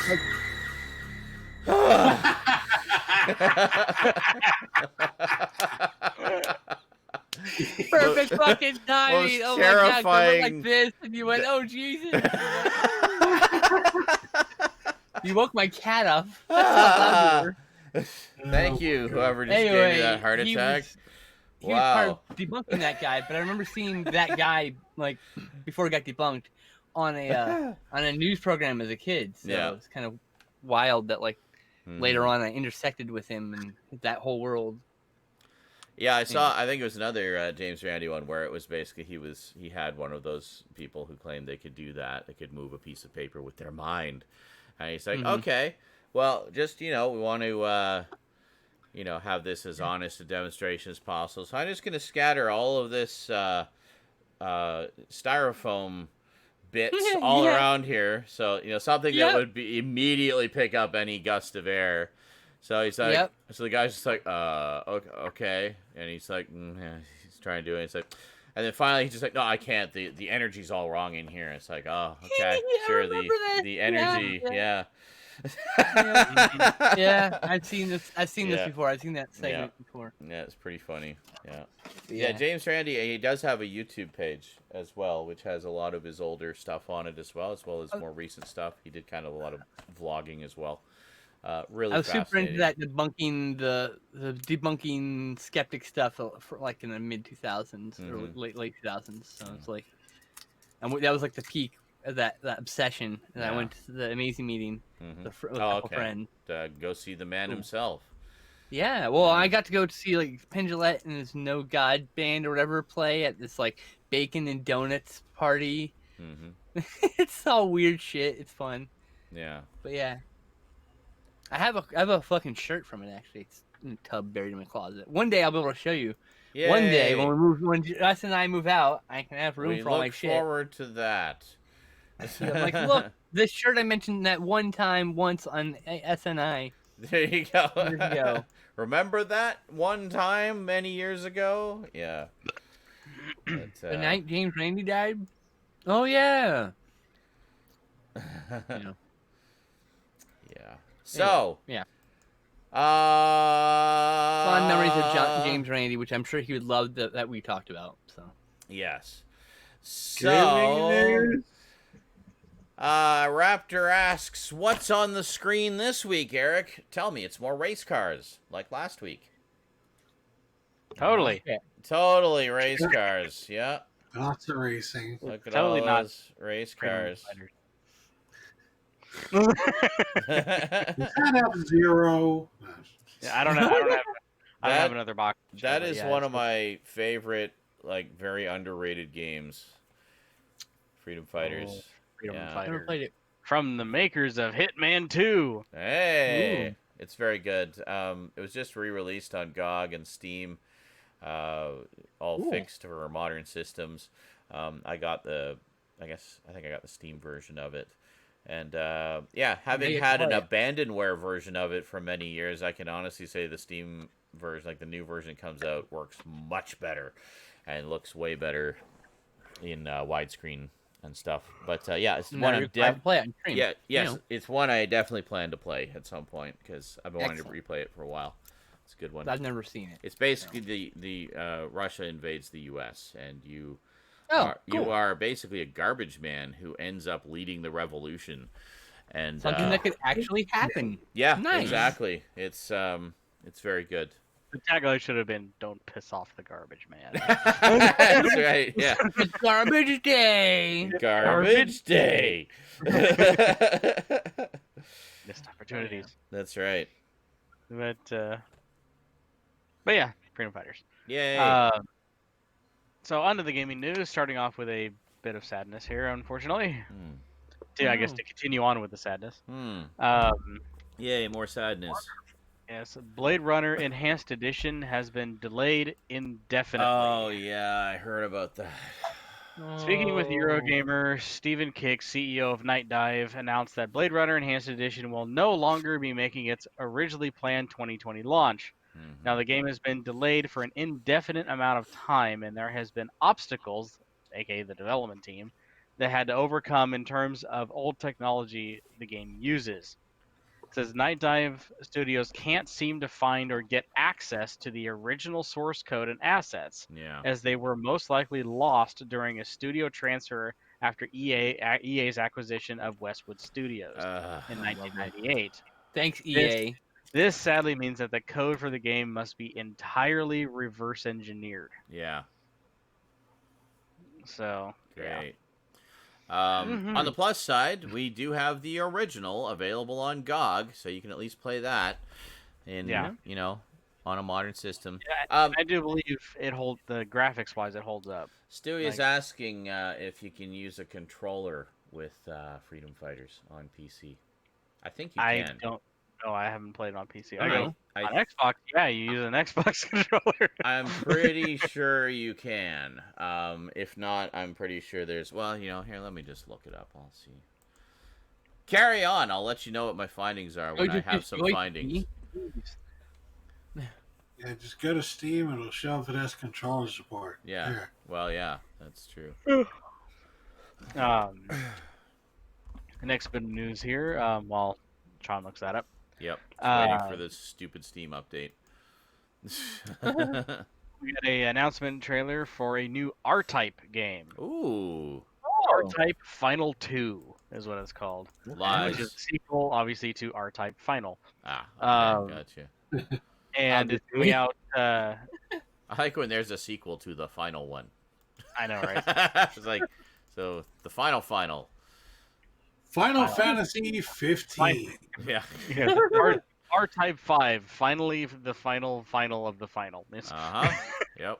Finally. Finally. But yeah, I mean, it's a 3D R-Type game. It looks really good. It's coming out to all major platforms. Not sure when, didn't say. But it's just coming soon. Oh, maybe I did get it on GOG. I think I did get it on GOG. God damn it. GOG damn it. God damn it. Find it. I guess it's not on. Maybe it's not on Steam. Damn it, Goggy. No, it is. I think. Sorry, I'm muttering. I'm just shut up. I'm figuring it out. So, the next one here is a game called Miscellaneous: A Tiny Tale. Mm-hmm. Play as robots made of miscellaneous items. Ah. Coming in 2021. It kind of reminds me of Chibi Robo, if you've never played that. Okay. Oh. Where pretty much, that was great. yeah, it's kind of like a more open Banjo-Kazooie kind of world mixed with Chibi Robo, where you literally, it's like these little tiny robots made out of bits of garbage, like out of little tin cans and little paper bags. There's one with like a kitten on its head. And so yeah, and it's you just kind of walk around, and they didn't show much. It shows you like walking around and collecting things, so it's like a collectathon, I guess. But it is a cute little action platformer, and it looks like it is narrated apparently, at least in the trailer it is. Okay. And it's narrated not by the same person, but someone who sounds very similar to the narrator from Little Big Planet. Well, that was Stephen Fry in Little Big Planet. That's Stephen Fry. Yeah. Sounds very similar to him, but I don't think it's him. There's it's like different tone. Huh. It's like different Stephen Fry, a Fry Stephen. The other Stephen Fry. Yeah. Yes, Fry Stephen. Okay, so it looks like I did get the GOG version. It doesn't mention controllers, but I'm still looking. GOG version. Let's see, hold on. I'm pretty sure there's ways you can make a controller work with it, though. I'm going to look up on Google Freedom Fighters on Steam. Freedom Fighters controller configurations. I've noticed that some people are disappointed that the game doesn't have native controller support. Ah. At Okay. least for the Steam version. Steam version. If you're using an Xbox One, 360, or X Input controller, you can use the Freedom Fighters X Input 4 V4 configuration. Okay. This also works for people who use DualShock 4 but don't want to bother with motion aiming. Okay. Apparently. So you can sort of get it to work on controller. You can kind of like jank it and make it work. Okay, that's what I figured. I think when I used the Abandonware version, I used like a third-party thing to make a controller work with it, and it was Toy-Q-Con. No, it wasn't that one. It was a different one. There's another one. I forget what it was called now, but it was one I used it when I played did my playthrough of Area 51 on the PC. Because that was also Abandonware. So I used, I can't remember what it was called now. But anyway, it was like a thing where you would manually map the controller to the thing, and then it would recognize it as a controller. Oh, so yeah, there's a couple. One of them that was really popular was Joy to Key. Okay. Was pretty much if a game did not have controller support, you can use this program as a mediary between your controller. That's what this was. It was that sort of thing, yeah. it would just give keyboard commands to your controller. That's exactly what it was, yeah. And it would the look Oh. was mapped to the mouse, and then I would invert it so it would Okay. work the way I liked it. Yeah. Like that, I mentioned to the But key. but that's not the one. That's not the program I used though. That's what I No, was yeah, saying. there's The one two I other- used was like X something. It had it was like an X. X Play. No, X Play. it's called That was the one. It was X Play. Yeah. Thank That's you. the other one. Thank you. Yeah, like I said, there was a ton of them. I said There's another one I X-Play, can't remember either. Yeah. There's it's another, even X-Play. a third one too. Yeah, there was some ones built specifically for PlayStation controllers. Mhm. Dual input, that's what it was. Okay. That's one I used to use because I had a PS3 controller. Okay. Mhm. There's literally there's some actually where you had to use both dual input and joy to key, and it was just made it janky as hell. Gotcha. Hey, thanks, Major Matoko. And yeah, GOG didn't say anything about controller support. Even a lot of the reviews didn't say anything. So it looks like you kind of got to jank it. Got to jank it up, baby. Or just play on mouse and keyboard, and there you go. Or you could do what Garbage Gamer did and get it on Xbox. Yes, but then it's the old console version. I mean, you want the PC version for the enhancements, the prettier graphics. It actually looks surprisingly good considering the age of the game. I'm sure it does look better. Yeah. Thank you, JL. Yeah, like when I fired it up, it played quite nicely in 1080p, 60 frames per second. Still uses the old school textures and the smoke and mirrors to make the world look bigger than it is, which you can tell more so in 1080p, but mostly it looked pretty good. So it definitely looked better than it did on the PS2. So, yeah. Anyway, look forward to playing. Oh, yeah. So, bummer about Blade Runner. Yeah. Oh God. So last bit of gaming news here. There was 13 minutes of gameplay revealed for on Xbox Series X for the new game Scorn, which is what I've called H.R. Geiger the game. Oh yeah, I think I saw. I think you showed me some clips of that one. It looked looked pretty impressive. Well, yeah, we got 13 minutes of actual gameplay, and Nice. when I was looking at the video, I mean, I was here in the chat when I was watching the trailer and watching the videos, and the whole time I was going like, oh God. Yeah. So it just popped into my head, and I'm like, everything is goopy, everything is moist and possibly wet. Uh-huh. And it's just like everything is, it's like H.R. Geiger, so it's like everything is all like flesh and metal, and everything's all goopy and bloody, and I like recall you were saying that everything was making squelching noises. yeah, every single like reloading your shotgun, putting ammo into the gun that you have, it sounds like someone took a ball of like slime or gack and is like wiggling it in your ear. Okay. So everything is and you're just like, oh God, yeah. Squishy noises, the game. Big butt. Like, what do they call them? I call them crawling mutant big butt babies. Oh, lovely.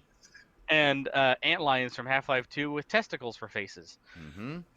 And they're just like walking around, and it's like. Little did we know, Scorn is actually just the project title for Half-Life 3. Yeah, right. Yeah, all right. Squishy noises.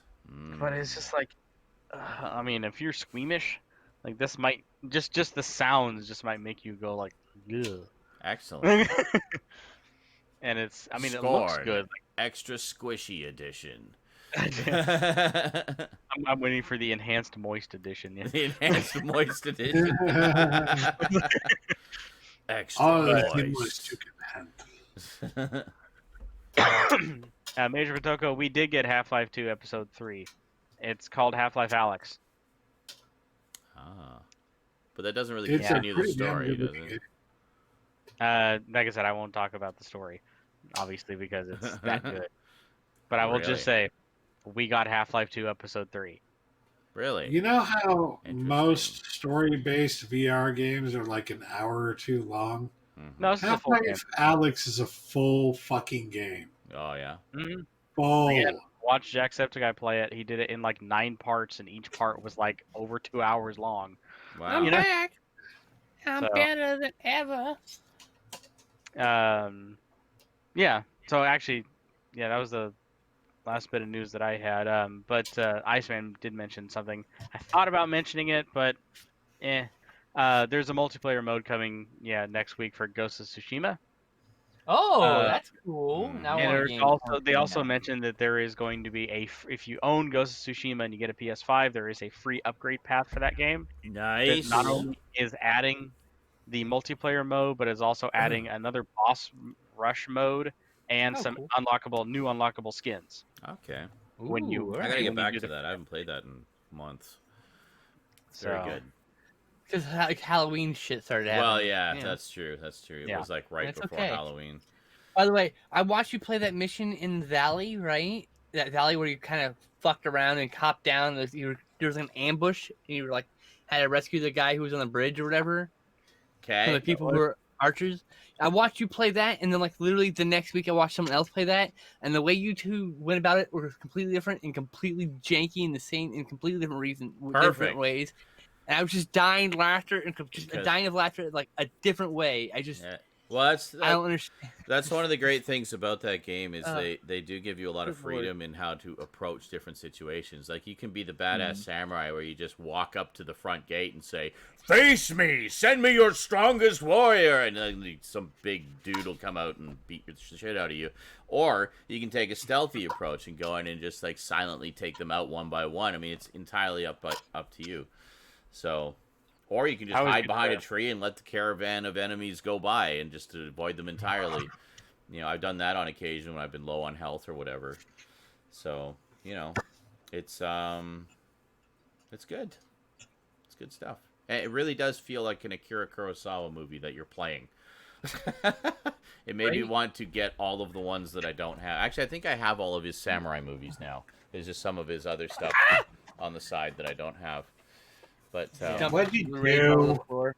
but there's a Dumping lot of Blu-rays all over the floor. there's a lot of other samurai movies I want to get as well, in addition to the Kurosawa ones. So So I do far, when sneaking. it comes to reviews of that game, that's the only real complaint that I heard of Ghost of Tsushima. They're What? saying that if you're not well versed or just have any kind of interest in Chinese culture or anything like that, Japanese. there's some or Japanese. Sorry, there are some missions apparently in the game where you kind of get lost if you don't understand it. And they were saying Mhm. people are getting confused on certain things, like they don't know Well- what they were looking for, they didn't understand what they were looking for. yeah. Well, to be fair though, I mean it does explain a lot of that. Like part of it is also an education about Oh. the Japanese history and lore and everything. Right.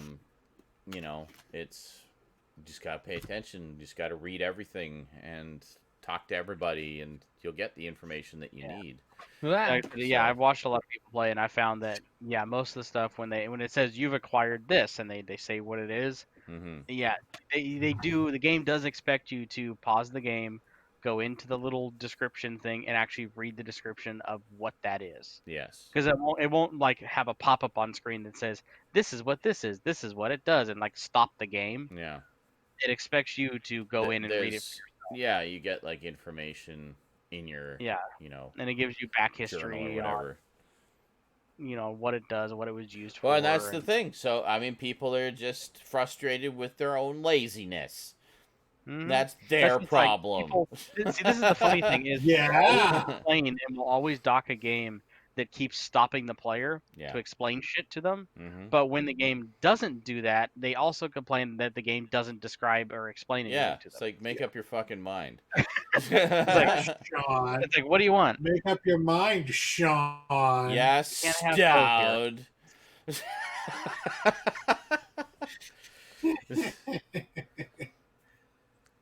Well, see, now I know what you're referring to. The fact that sometimes I'll be playing a game like, yeah, don't care, get on with it already. Holy shit, will you stop stopping me when I'm just trying to go over there and do that thing?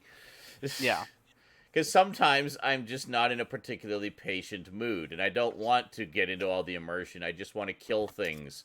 But most of the time, I am quite willing to be immersed in the story. Or sometimes if a game I feel has been mismarketed or misrepresented, and I'm going in expecting an action game, and it turns out to be some grand, sprawling, dialogue-heavy RPG, it's like, okay, I like these games, but I was not in the mood for this kind of game when I fired this up thinking it was not going to be this kind of game.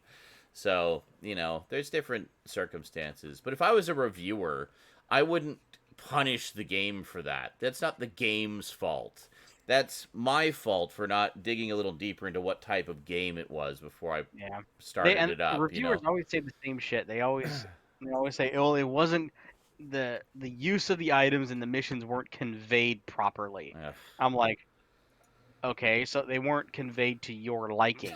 Michael, he's like, then adjust your mood, Zaranyzerak. Yeah, right. That's how it works. I'll just change my mood. I'm in the wrong mood for this game. I wasn't even referring now I'm ready. I wasn't even referring to anything you've said or done in particular. I was just trolling you. I know. Well, yeah. It's just funny that there actually was potential precedent for that statement. Yeah, I've always had really, and that was why I said it. Let's see if Sean goes on a tangent about no this. respect to game reviewers from people like IGN or something like that, because it's just. But yeah, the Major Potogo said it here when the reviews of The Last of Us 2 came out, because people were upset because it wasn't full of happiness, rainbows, and bunnies. It was just yeah.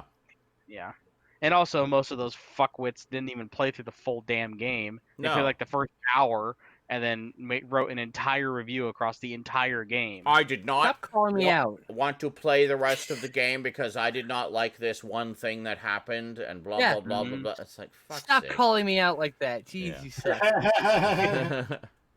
What was it? Iceman says, yeah, Sean does stop and take a look around when he plays, though. Yeah, I do, actually. I like to stop and, literally stop and virtually smell the virtual roses. I'm always a great admirer of production design. And look at this. When a developer goes into puts a lot of effort into the detail of the environment and whatnot, and I like to take the time to check it all out and appreciate it. And I still end up missing stuff. As thorough as I am, as much as I take my time, I still miss stuff. I mean, it's inevitable, your first playthrough. But that right there is something that still blows my mind. What? I was watching, it was actually in my first live stream, we were talking about Cyberpunk when it was coming out here soon. And I was mentioning how I had my mind blown when someone told me that the very first teaser of Cyberpunk anything shown to the public was in 2013. Yeah. Oh, yeah. And I go, holy shit. Like, has it been that long? Apparently. Yeah. Almost like, I don't $1 million game. Like, I guess it's just like my brain didn't register at all that was a Cyberpunk that later became Cyberpunk. Like, I know. When I went back and actually looked at the 2013 reveal trailer, or the reveal teaser, it didn't say what it was. A working title at the time from CD Projekt Red, so it didn't have a title. Right. Yeah. I think I remember this now. Yeah. Cyberpunk didn't actually get a title until the 2016 E3 announcement. It's a licensed title too, from a role-playing game, by the way. Yeah, from Art Authorian. So it started. So people were kind of wondering, did it actually start as a licensed Cyberpunk game? Or were they just developing something and then they're like, wow, this looks a lot like the Cyberpunk? Yes. Well, the thing is, the role-playing book doesn't have like a lot of like visual fluff in it. Well, that's what I'm saying. Is like as they were developing, they're like, wow, this sounds like, or something like that. Or this sounds like. Well, I mean, Cyberpunk's been like a thing since the '80s. So it's like a developed visual language. Right. I think. Because that's how I would say that's how a lot of these properties start. Is they just start making something. Well, it's been primarily it's been primarily connect. A literary genre since the early 80s, yes. And then that expanded into games movies. Somewhat. I think there still has yet to be the perfect Cyberpunk movie, but there's been a few that have. Blade Runner's close. Yeah, which is funny because it was like right but at that one's close too, because it's like right at the beginning of sort of that subgenre of science fiction, and it seems to be the one that gets it the closest. The only thing it doesn't really do is the computer side of it too much. That didn't come really till later, but what kind of computers did we have in 1982? Not much. But Yeah. Well, I mean, you can still do it with those The- kind of old school computer tech. That's a Yeah. style. That's Yeah. a style you can choose. You know. it's sort of a retro future. Set in 2020, But, but we're still using DOS computers because fuck you, it's my world. That's You know, right. like, Yeah. Has there been a movie based on Neuromancer? No. There's been talk. Not yet. They've There's, tried a few times. there's I was just gonna say that there's been talk of doing Sorry. one for quite a while. It's never got off the ground. There was BBC did do a 2-part radio adaptation of it though, and that was actually really good. It worked. Neuromancer was fucking good, by the way. It worked quite well in that format. Yeah, I've actually read that one a couple of times. It's One of the few books I've read. yeah, and it's That wasn't about film. it's a very very good book, and I still maintain has one of the most interesting opening lines ever, which is, "The sky was the color of television, tuned to a dead channel." So There you go. Like scrambled HBO porn? That's not a dead The channel. sky? It's not a dead channel. Why do I even So- bother? so it was Anyway. night- Oh, there was a computer game. Boomers. Hold on. There was a computer game of Neuromancer as well. I have. Oh, was there? uh, I was gonna say bootleg that's of how it. I know the name Neuromancer is. Like Yeah. Oh. nowadays, I think if that you was where I told first that, heard of it. Yeah. like that's a great line and everything. But if you told people younger people, Zoomers nowadays that line, they'd be, so it was blue, Or black? Yeah. Or black. Yeah. right? They're like, I was just it gonna was say black, so it so was, what? it was black. So what night? yeah, right? It was nighttime. Oh yeah, no, I see. I know what you're saying. It's like one of those things. Yes, someone and- interprets it. Shadowrun is one of the ones I was thinking of too. It's basically Shadowrun's the longest running role playing game about it. as Cyberpunk. Major Motoko says, it's basically cyberpunk, but with also with elves, magic, dragons, and stuff like that. So it's kind of cyberpunk yeah. mixed with fantasy. So it's an interesting amalgamation. I like elves, And that's gone for a while. That's had some computer games. That's had a bunch of novels and Yeah. all kinds of Shadowrun stuff. Returns is one of my favorites. I Yeah. love that game. And there I need was- to finish playing it. That There was was a on the- revival of it recently too. I was That's gonna the say one. Yeah. that was Oh, okay. what, Never on, mind then. Yeah. on the Genesis. Shadowrun I don't Return. like humans. Though. Shadowrun was on the Genesis and the Super Nintendo, and That's the Shadowrun one. Returns is a revival of that. Right. And Yeah. so and they have a bunch of a bunch of fan content, a bunch of official stories. There is so much content for this game. I just can't barely scratch the surface. But yeah, Michelle, traditional cyberpunk is more kind of, computers, computer culture, body implants, things like that. A lot sort of Japanese culture kind of mixed into the world culture. And things Everything like that. lights up because fuck you. That's why. Yeah, because neon. Lots of neon. Or as the But, RGB PC community calls it, Rainey, a unicorn rainbow barf. Yeah. So think kind of like a Blade Runner aesthetic, but with more computer stuff mixed into it, hacking Yeah. and cyber cafes and virtual reality and Oh yeah, another like good one that. is the Deus Ex series. Yeah, yeah, it's fun. Deus Ex is another one. Yeah. So there's been a lot of computer games and like games set in the cyberpunk world because I think it Mhm. works well in that format. Role sort of- playing games, miniatures but- games, but no fucking movies. but not a lot of movies. There's been movies with like cyberpunk elements to them. The only one that fuck. came close to actually adapting like something that was full on cyberpunk was Johnny Mnemonic, which was based on the short story that became the inspiration for Neuromancer. Originally, William Gibson wrote a bunch of short stories. One of them was Johnny Mnemonic, and then he went on to do Neuromancer later, which took some of the concepts from Johnny Mnemonic and expanded on them. In fact, those two stories are part of the same universe, because there's a character in Johnny Mnemonic that carries over to Neuromancer, and she makes references to this guy named Johnny that she used to know. Ah, And see, I she- never knew that was the same. It is, Oh. yeah. I've And read she- the book twice, and I she- know what you're talking about. She but- talks about it, and I was like, she's talking about Johnny Mnemonic. Holy shit. Because I actually just by fluke, I think, read the short story first. Because Oh. I had the short story collection, Burning Chrome, and then read Neuromancer after. And I was like, wait a minute. I know what she's referring to. I was like, it's Nice. all connected. But yeah, most of William Gibson's early stuff, he has like 2 trilogies of books that are all in like I've only read the first that book. are in a connected universe. And then after that, he kind of doesn't really do cyberpunk anymore, and he was asked about that recently, and he said, well, because we already live in that world, there's nothing more to write about. Right, we do. We live in we live in the Yeah. cyberpunk future of our dreams, or nightmares, I should say. Yeah, pretty Nightmares. Nightmares, definitely. Yeah. Pickups? So that's that. Well, I don't know. Is Eric done with the news? Oh, sorry. Yeah, he said it was the last thing, I thought. Yeah. Okay. Cool. Well, how much has everybody got this week?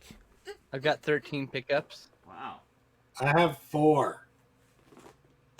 I have a big fat goose egg. I got a Twitch subscription payout, so I got money to burn on A goose egg.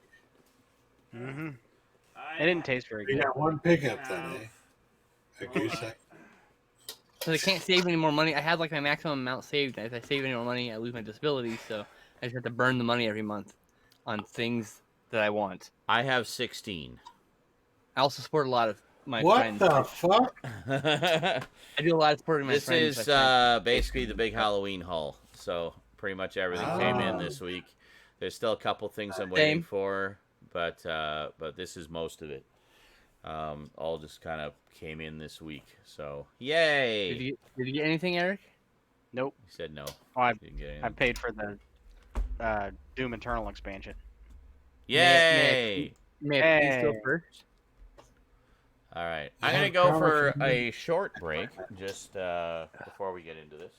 Okay. And, there we go. Karma, karma, karma, karma, karma, chameleon. Yeah, I knew you were gonna fucking do that.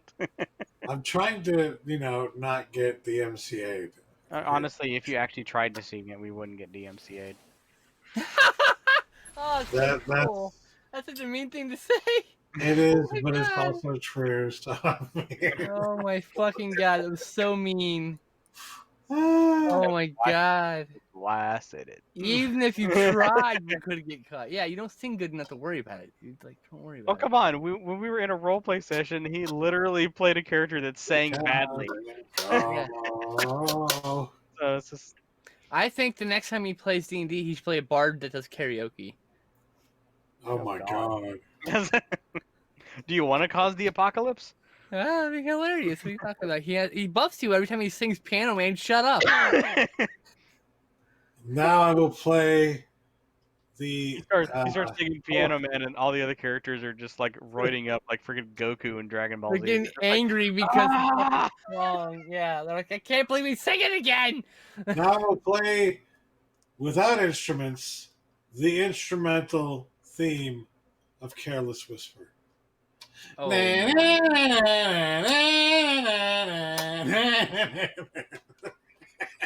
and I've lost they're all will to live.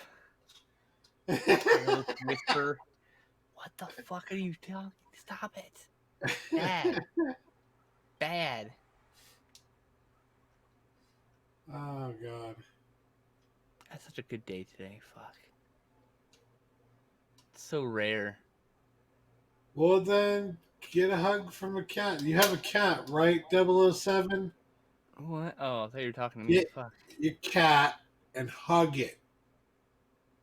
Oh, I'm sorry, 007. I don't had have a fucking. What the fuck is wrong with you? I Get had a cat. a fucking week of like a roller coaster. It started out like great, went to shit, got real good, and then today was like, tomorrow's gonna suck. I'm sure. You know, something's gonna happen. Gonna be a power outage. I'm gonna watch movies of Stout or something, right? Like some fucking dumb bullshit. But today was so fucking good. I was like, oh my god. I went on a date and it was amazing and it was great and everything's awesome. And I'm just like, ah!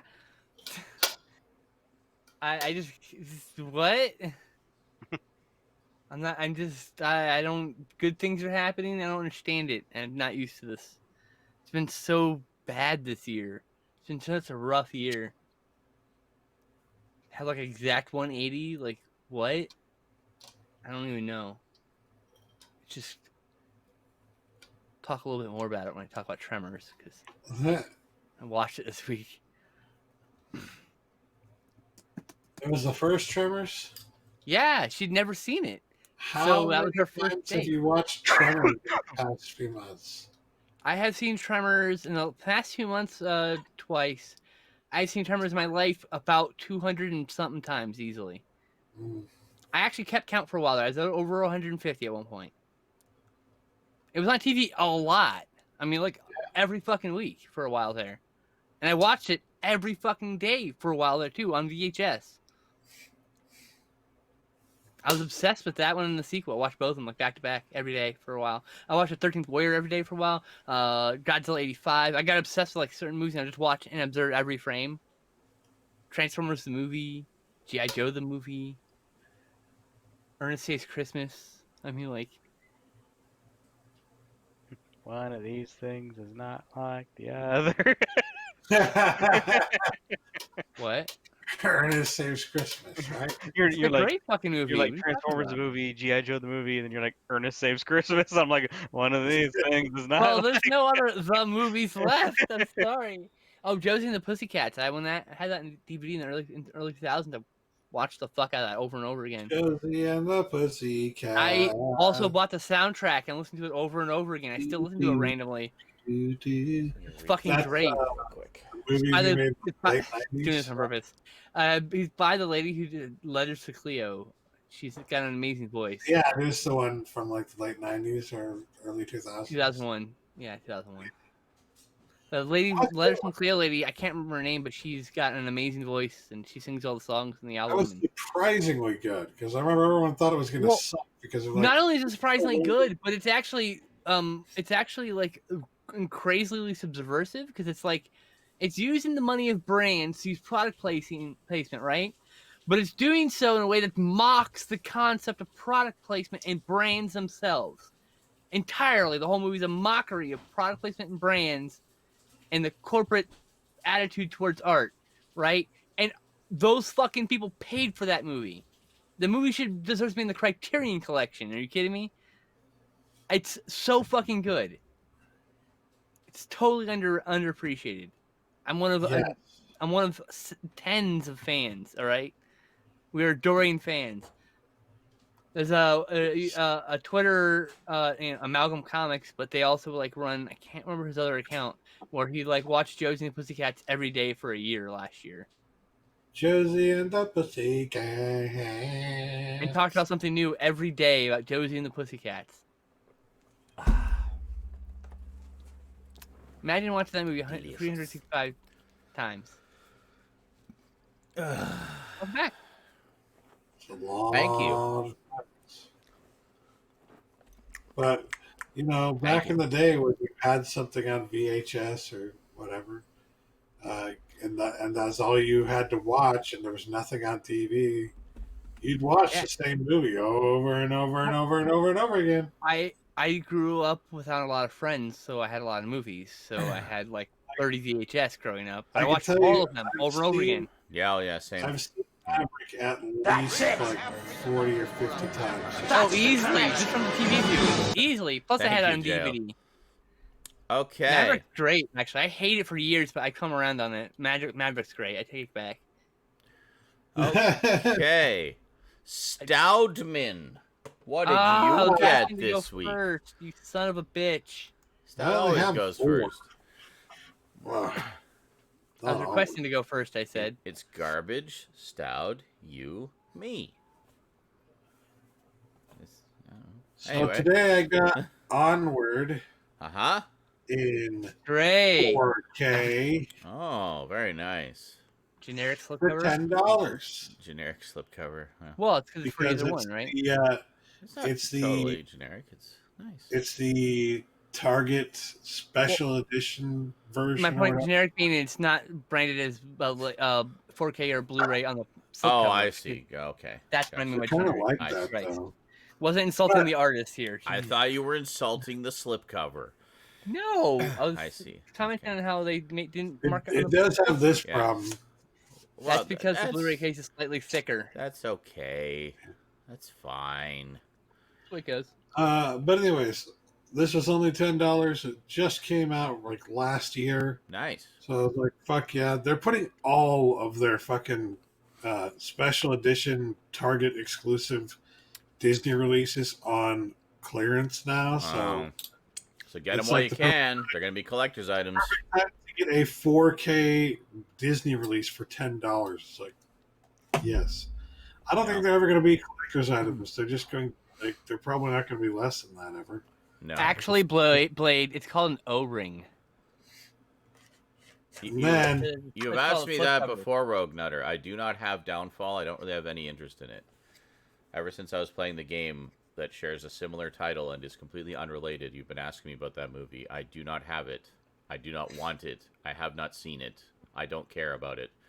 And then I got Halloween 2018. Yay, it's such a good movie. This was part of the 2 for 3 deal, or 3 for 2 deal that I got last week. And the first 2 movies that I got in that were Shin Godzilla and The Lighthouse. So this is the third one.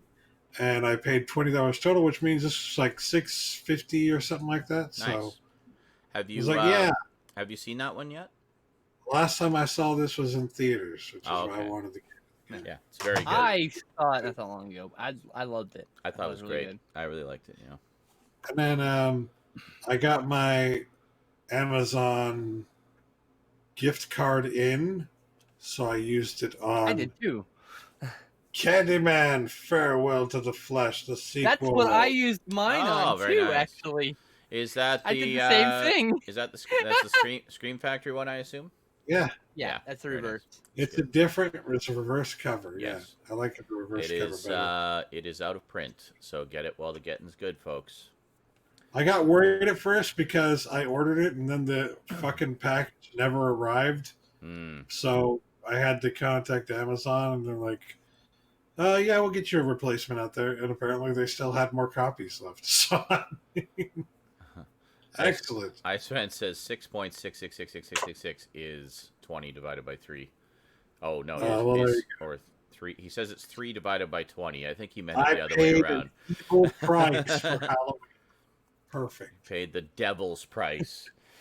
And then the last thing I got with the gift card, which totally came to like $1.50 or something like that after the gift card, was nice. When a Stranger Calls. Yeah. I realized when I was watching Yeah. When I was watching Killer Legends, they have a clip in that documentary from When a Stranger Calls. And I was realizing when I was watching that, I've never actually seen this movie. It's supposed to be really good. Very tense thriller. And interesting that because Carol Kane is mainly known as a comedic actress, and this is like one of those rare cases where she was in this thriller and apparently is really fantastic in it. So, I need to check that. I need to watch that. I love this slipcover. The only problem, as we've all noted, is the VHS is coming out of the wrong I know. Side. It should be going down like this. Yeah. This particular type of cover right here. This one was absolutely top down. I just don't like the fact that they have that as part of the design at all. That it's the tape coming out, and that has actually dissuaded me from buying any of those. Is because that cover design irritates me. I like the idea of the VHS, and actually, by the way, that is not incorrect if it's a Columbia Pictures release, because Columbia Pictures releases actually did come out of the side like that. That's true too. Yeah, they actually had a flap. Pictures. Hold on. Yeah, fucking flap. I hate the flap. They had a flap on the side. Yeah, I could tell by the spine because I used to have some VHS releases for them. Actually, I had their release of Ghostbusters, which was like that. It had a flap on the side.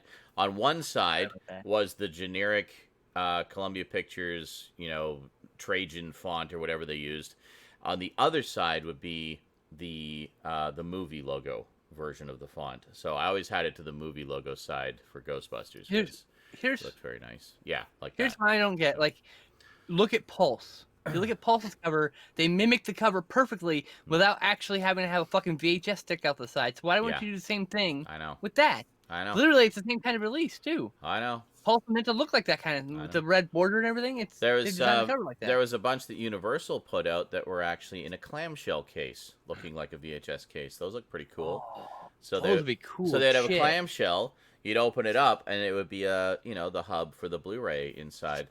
The only problem with those, But, yeah. I have one. Yeah. It's almost impossible to get the fucking disc out because really? the plastic is the same clamshell plastic Like the thick. that they use for the fucking ring for the disc. Oh yeah. And it's impossible to push it in to get the fucking disc out. Because the middle goes in, but the edges stay up because it's so flimsy. Yeah. I get it.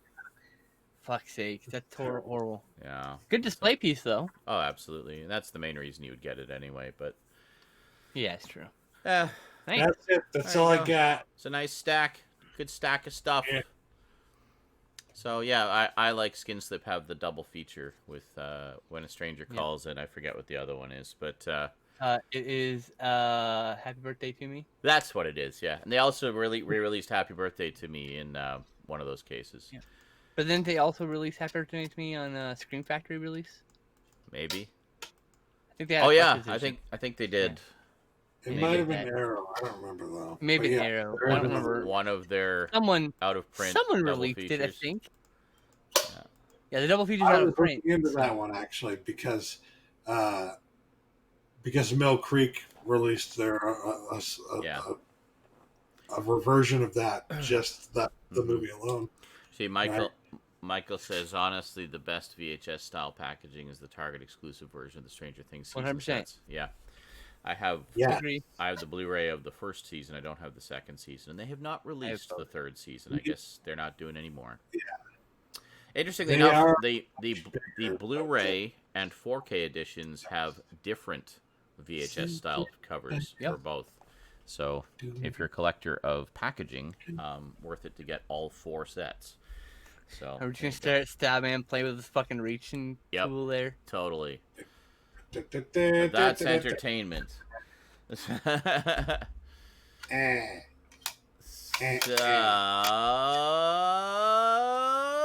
Skinslip, what did you get this week? For Your my grumpy ad face. revenue, for my ad revenue gift card, I also got Candyman Farewell to the Flesh. Hey, there you go. Very nice. Yay! And Very then nice. I got a Twitch payout, Oh, well, the bonus. and so I got movies. Yay. So, you know, I eventually want to get back to reviewing someday, maybe. Yeah. This is same. for Psychotonic because Burning Moon. This is Ooh. a shot-on-video Like horror film by Yeah. which is Severin Films. It's Olaf Ittenbach, which is like a known gore video shot and video gorehound film Okay. director. So I'd never seen anything by him, so why not? Yeah. I was like, it was like $12. I was like, Shot okay, on video. it's one of like 3 titles from Introduction I don't have yet that Yeah. aren't the Nazi exploitation ones that are out of print, so can't Oh. get them. Bummer. Speaking of out of print Scream Factory titles, I also picked up Crime Wave, which is also out of print, by the way, going out of print. Oh, so there you go. Very nice. pick that up finally, That so I is can have what's his that. face who played Bluto in the Popeye movie, Yes, it's also directed by Sam Raimi. which so. recently got a Blu-ray release finally. Really? Sam Directed by... Raimi's slapstick crime comedy, Oh, I did not know that. slapstick comedy crime film. Oh. Next, Sean wouldn't shut the fuck up about this, so I know here what this is. I got fucking Split. Yes. Shut up now. Yay. God, That's such a beautiful Jesus edition too. Christ. They really just. Yours came with a booklet, right? I believe so. Yes. Do you want me to check? I can make- check. I don't know. Do you want to check? I know you do. Now I need to check. Hold on. Please let the only line. Do this on purpose. Oh yeah, you know I deserve do. it, but you do it on Hey, purpose. hey, he did this to me earlier. All right, we're gonna. Nah, he gets a fucking stuffer. This is why I said he deserves it. You know?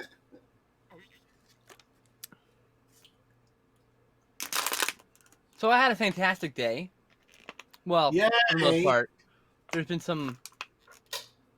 some fraught dangers ahead, but I think we'll be okay. I'll get to tell Stout all about it tomorrow. You're gonna help me with my election shit too, right? Oh yeah. Ooh. So I got mine directly from Verboten Video. I didn't go through the Amazon page, so let's take a look here. And fuck me! I got the booklet. Yeah, I thought so. Okay. I saw it. I kind of glimpsed it actually when you're opening it. I kind damn of it. spotted it. Oh but well. Oh, well. Anyway, Right. yes, All right. I got and the then book. I got finally. We got Creatures from the Black Lagoon. Hey, those are so cheap right now, by the way, folks. So get them now if you want. $12.50 I bought these for. They're like Yeah. $15 right now, but Yeah. they were down to $12.50 and I snagged them. Amazon link in the description or on the screen if you're on Twitch. The Mummy. The Mummy. Nice. Frankenstein. Nice. That's 4. The Wolfman. That's actually 5. 5. Yeah. And it's Dracula. And 6. And of course, I had to get the fucking goddamn Phantom. And Phantom of the Opera. There you go. It's the same edition as every other edition, Yep. so I got the cheap one. Yep. This was $6. Yeah, I found it cheap at Shoppers Drug Mart of all Total. places. Yeah. The box set goes for like what, 120, 130 bucks. Something I spent like that, yeah. 70. What was it? That was 12, 24,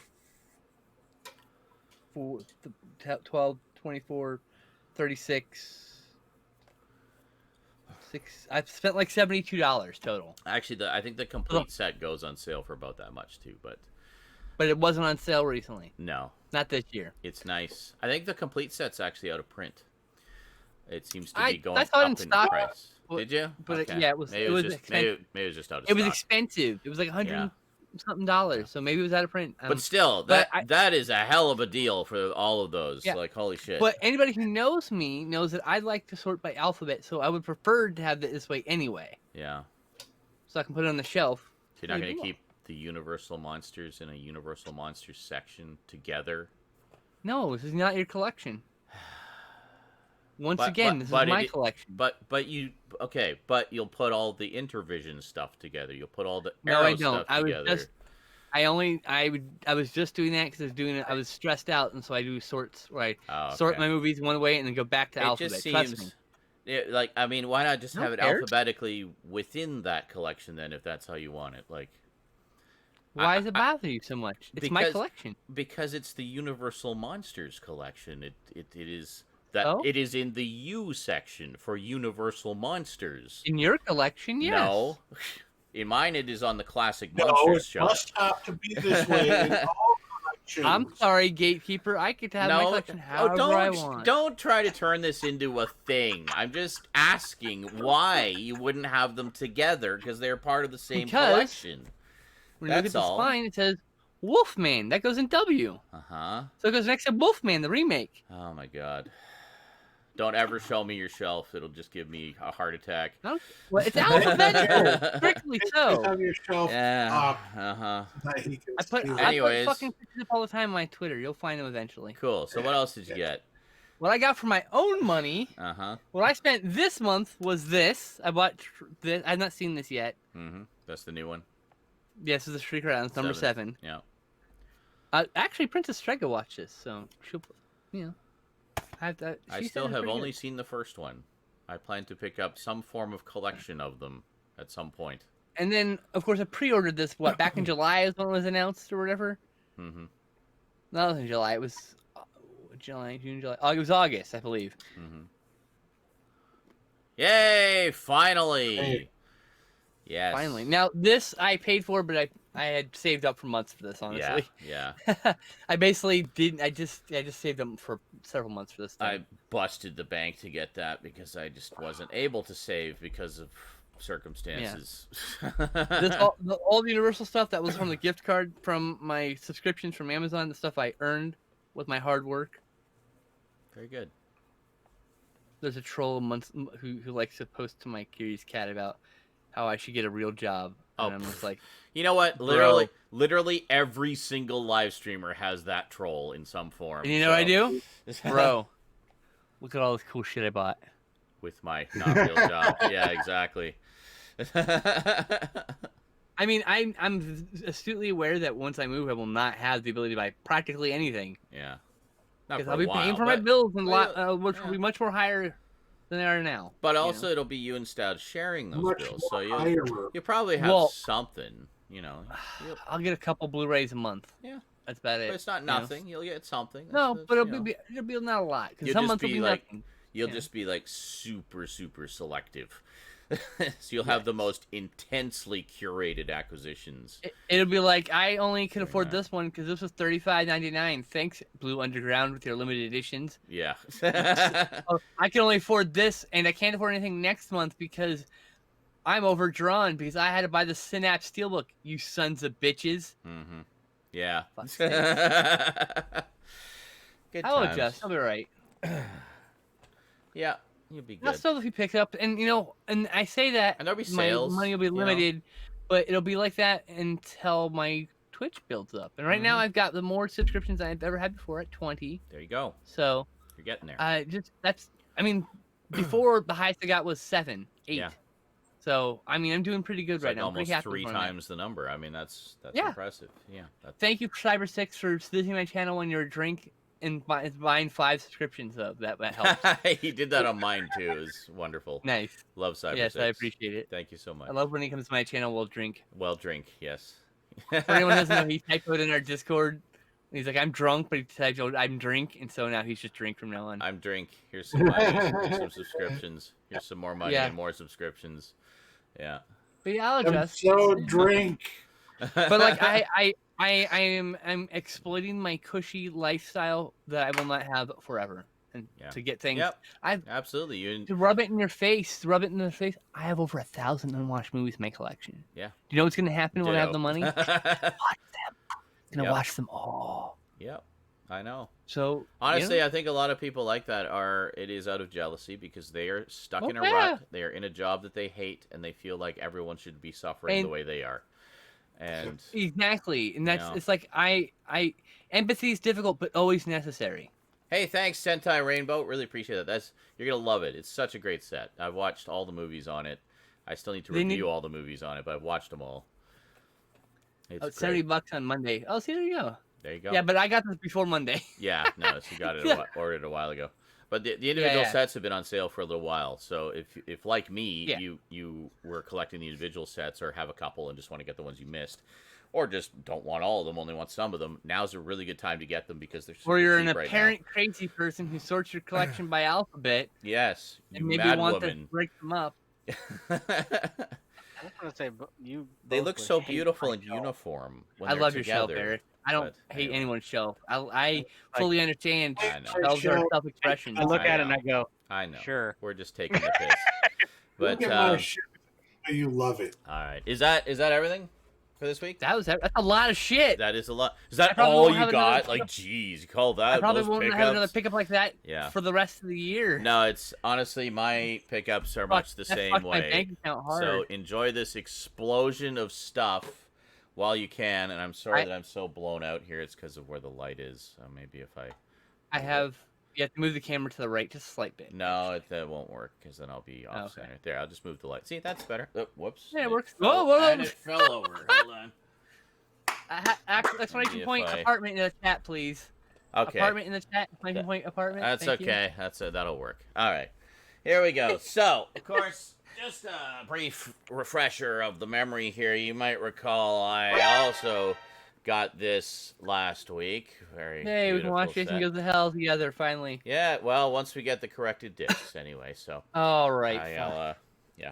Once again, I'll include the link to getting the corrected discs for this in the description for those of you who missed it last week. I ordered mine. I just forgot. I need to do mine as well. I haven't actually sent it off yet.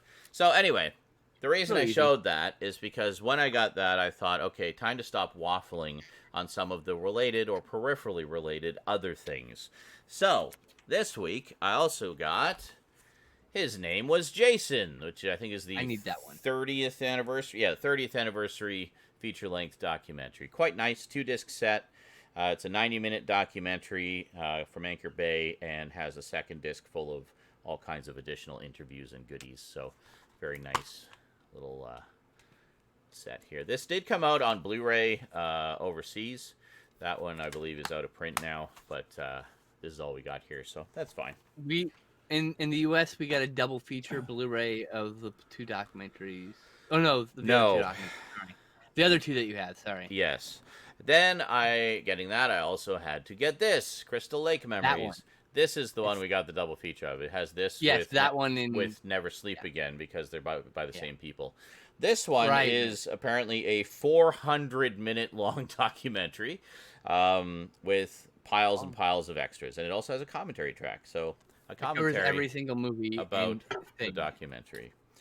So very cool. It's And like Never Sleep Again, and when it comes to and the entire it is- franchise. Yes, You know? and it is also a 2-disc set. So very, very nice. And of course, naturally, You have Never Sleep Again already, right? Yeah, I've had that for a while. Yeah, it was. Okay, and I've watched it a couple times because that's kind of my favorite 80s horror franchise. But I just loved it. Yeah, so looking forward to watching that. I still need to finish watching all the movies, and once I do that, then I can dive into the documentaries. So of course, those documentaries are not included on the Screen Factory stuff because they're independently produced. They're not, you don't have the rights to them, and who cares? They're already available. You can get them. Just get the new stuff on the new documentary. So then, for peripherally related, I've been wanting to get this for ages. And I have to say, originally, I thought I had ordered the re-release version, which was in, it was going to be, one of the CBS re-releases in the big oversized keep case with the trays that come out. But it was not. It's actually the previous release, which honestly I like a little better because it has better cover art. We have Friday the 13th, the series. Look at that. Oh, nice. And the I need to get skull, that, artwork on here is made up of all the cursed objects from that season, which is really cool. Actually, I like that idea a lot. So this is actually much nicer set, I think. The standard Paramount gray discs. No, I hate the plain disc. But on Gray the and blue on the inside of the cover, we have the listing of the contents of all the discs, which is quite nice. So everything's right there, nice and easy to read, in beautiful full color. So this is season 1, and then we also got season 2 with a different skull made up of the different cursed objects. And there we go. And then these are 26 episodes each. They're nice long seasons. And the last season was only 19 episodes. Again, Cursed Object Skull, where they recast the dude, apparently, for some reason. So it's a new dude, and this one was only 19 episodes. I'm guessing, as often happens with low-budget shows, a bit of retooling to boost the ratings, and then it was canceled. But that's okay. We got 3 pretty solid seasons there of, antique shop cursed objects goodness. And stuff like that. I used to watch it on and off when it was originally on. I liked it. So I don't think I've ever seen an episode, but it sounds it's like a good good premise. So I mean, if you like, the whole idea. I'll just read the back of the. For those who I feel like I'm gonna watch that and just write down lots of notes for my fucking role playing games. For those who don't know what this series is about, no, it's not based on the show. It was basically because it was produced by CBS and Paramount. They had the rights to use the Friday the 13th name, so. It was originally going to be called something else. I forget what it was going to be called, but they decided to go with that name just to make it a little more marketable. And, and the whole idea of Friday the 13th being unlucky or cursed, if you will. In fact, in some markets, this was called Friday's Curse, an alternate title. But the original title was Friday the 13th, the series. So here's the description of Friday's Curse, by the way, was what the original title was supposed to be. Yeah, so here's and in some markets it actually went by that title. Like they had an alternate opening title sequence that used that title. But really, that's cool. They did, yeah. So here's the description. So make a date with death as Friday the 13th, the series makes its chilling debut on DVD with all 26 wickedly good first season episodes on 6 discs. Okay, whatever, blah, blah, blah. Anyway, the story. When 2 distant cousins inherit the strange... Oh my god. Thank you for the follow, leaky old man butt.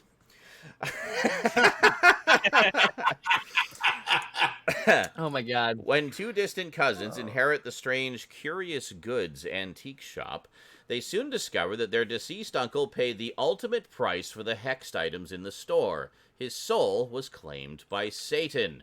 Now it's up to them and an eccentric antiques dealer to find each diabolical item sold from the store before it manifests its evil powers. Open the door to true terror with the series that's crawling with psychological suspense and spine-tingling mysteries you won't want to miss. And that's basically the premise. It's just every week they're trying to track down another one of these cursed objects, and Like terror I said, I'll probably make notes ensues. for my role-playing game. That what? Yeah, well, there you go. I'll probably end up making copious notes for my role-playing game. And I think it was last week, someone informed me that this was in fact released on Blu-ray by Kino Lorber, and I was like, what? How did I not know that? That's one of my childhood favorites. So I ordered it, and it came in already. we have Heart Beeps, which of course has Andy Kaufman and Bernadette Peters as two robots who fall in love and try to break their programming. They make a child, which is another robot, and it's an actual proper robot as well. They're accompanied by a stand-up comedian robot named Catskill, and they are pursued by this rather nasty-looking police robot that's trying to track them down for running away, which reminded me a lot of the Probe robots that the $6 Million Man used to fight. And I always really liked this as a kid, and wanted wanted to check it out again. I have the DVD release from a few years back, but as soon as I found out it was on Blu-ray, it was just like, yoink! Yeah. I almost bought that, actually. It's fun. Well, I mean, it's, sale. It's fairly innocent, family-friendly fare, but I always liked it as a kid for the makeup, the robot makeup effects. I love Bernadette Peters because I saw her in a lot of stuff as a kid. Andy Kaufman I mainly knew from Taxi. But the main reason was because of all the cool robots in it. Like, they have some really cool designed robots in it. So, I'll probably pick it up on one of these sales eventually. So it's good stuff. Yeah. And, special makeup effects by Stan Wilston. Visual effects by Albert Whitlock. Music by John Williams. Also stars Randy Quaid and Christopher Guest. Oh, nice. Yeah, it's good stuff. It's one of those hidden gems that I've always really enjoyed. So, there you go. So next up, wanted to get some werewolf stuff, or werewolf-like stuff, for Halloween this year, because... Give me shit. Skinslip knows what some of these are. But Not werewolf, yeah. The not werewolf ones. Because, of course, it's a full moon this Halloween. And, a lot of people are going to be watching werewolf movies and stuff. And I thought, well, it's probably a good time to pick up some werewolf-y stuff for the collection. So, one of the first things I got was, I've had my eye on this for a while, and I saw how cheap it was going. It was like $14 for a complete series set. And I was like, yeah, I can do $14. That's enough for a blind buy. We'll check this out. Short-lived series. We have She-Wolf of London, which was a... Oh, that's actually... What? Hello? What? We lost Skinslip, I think. Anyway, so this, I'm not sure when this originally aired. The DVD set's from 2010. But anyway, I thought this sounded really cool. Basically, about a girl who is turned into a werewolf. She's a grad student and, trying to deal with life as a werewolf. But sounds really good. It only lasted one season, 20 episodes. They did 14 episodes under the She-Wolf of London title, and then it was retitled Love and Curses for some reason. I guess ratings trying to get some more interest in it for the final 6 episodes, and then ultimately it was canceled. But anyway, this has all 20 episodes of it, which is pretty cool. And it was only like $14, so score. I love short-lived gems like this, so... And it sounded really good from the description.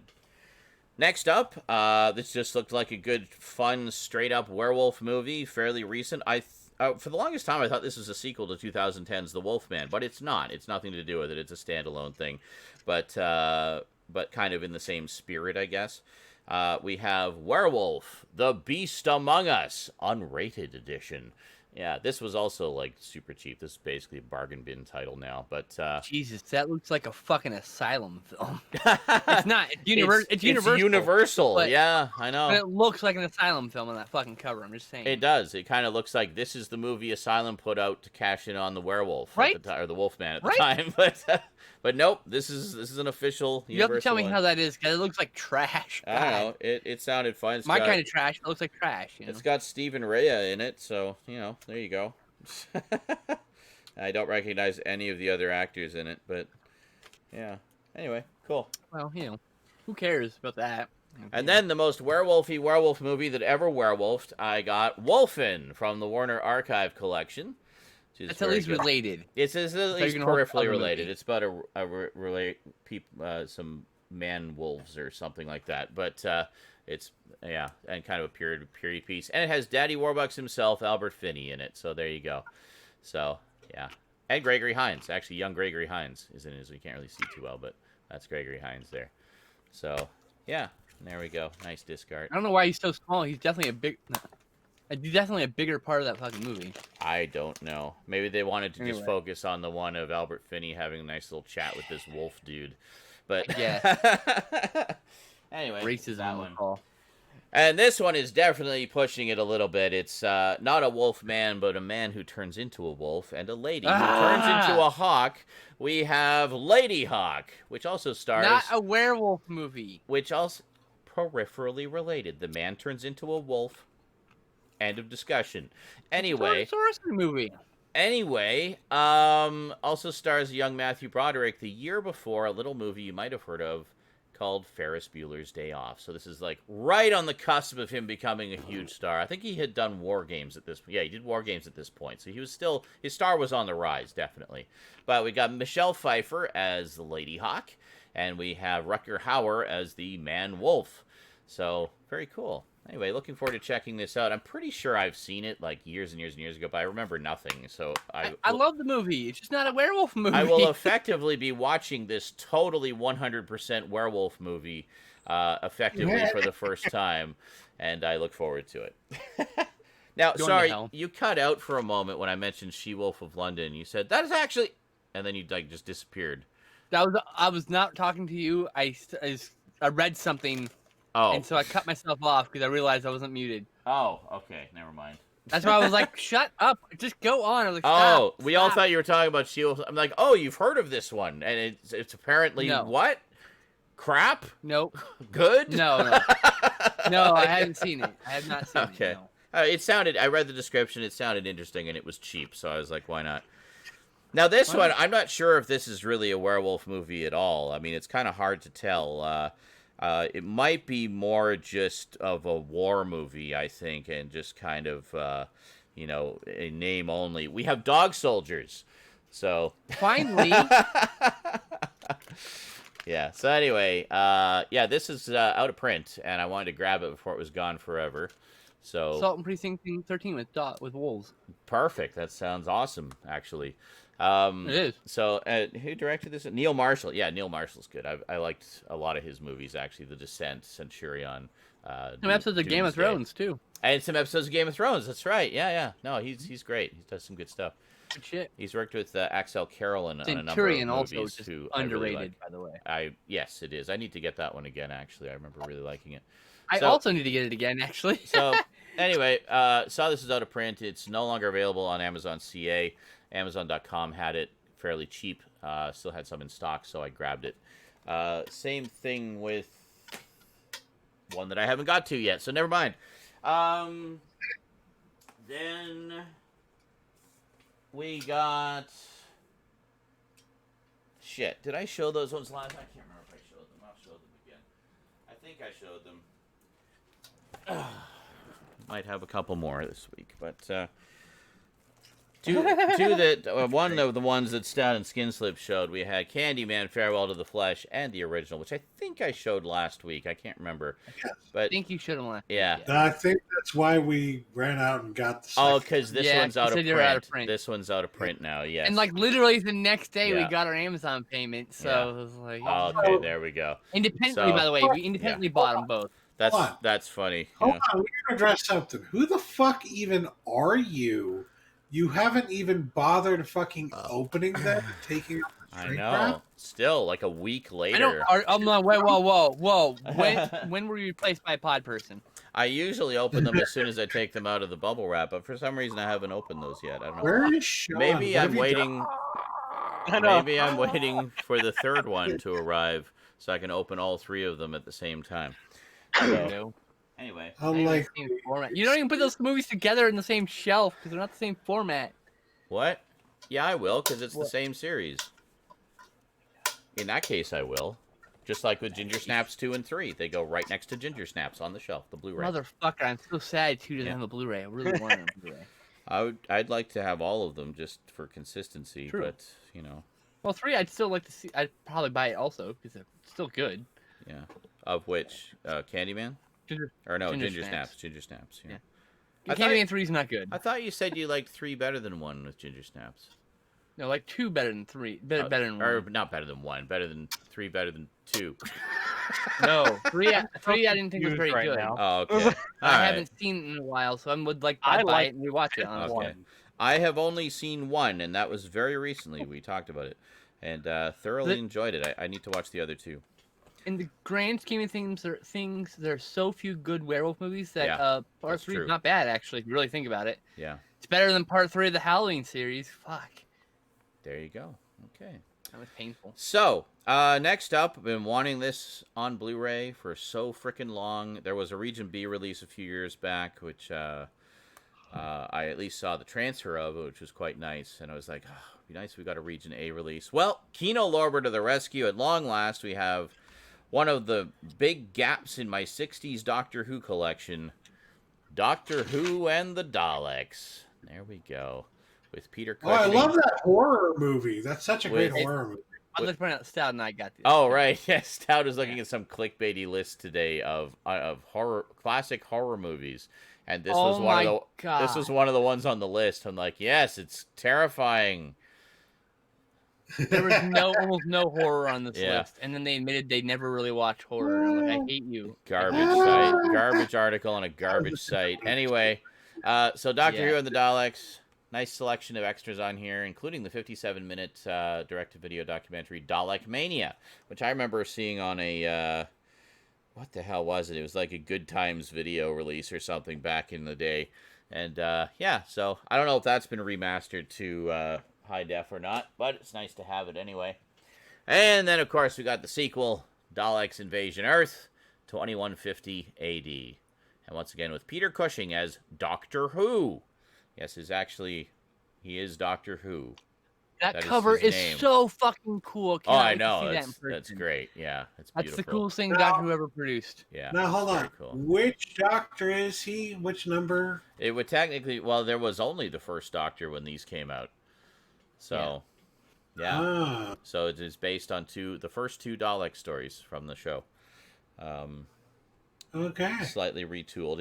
In these, Doctor Who is actually a human scientist who has invented TARDIS. Not the TARDIS, it's just TARDIS, which is his time machine that he uses to go through time and space with his friends. Interesting. With his daughter, with his granddaughter, Susan, who's So it's just a completely who's like- different It's story, his then. granddaughter Susan, who's like 10 in this, not a teenager like she was in the show.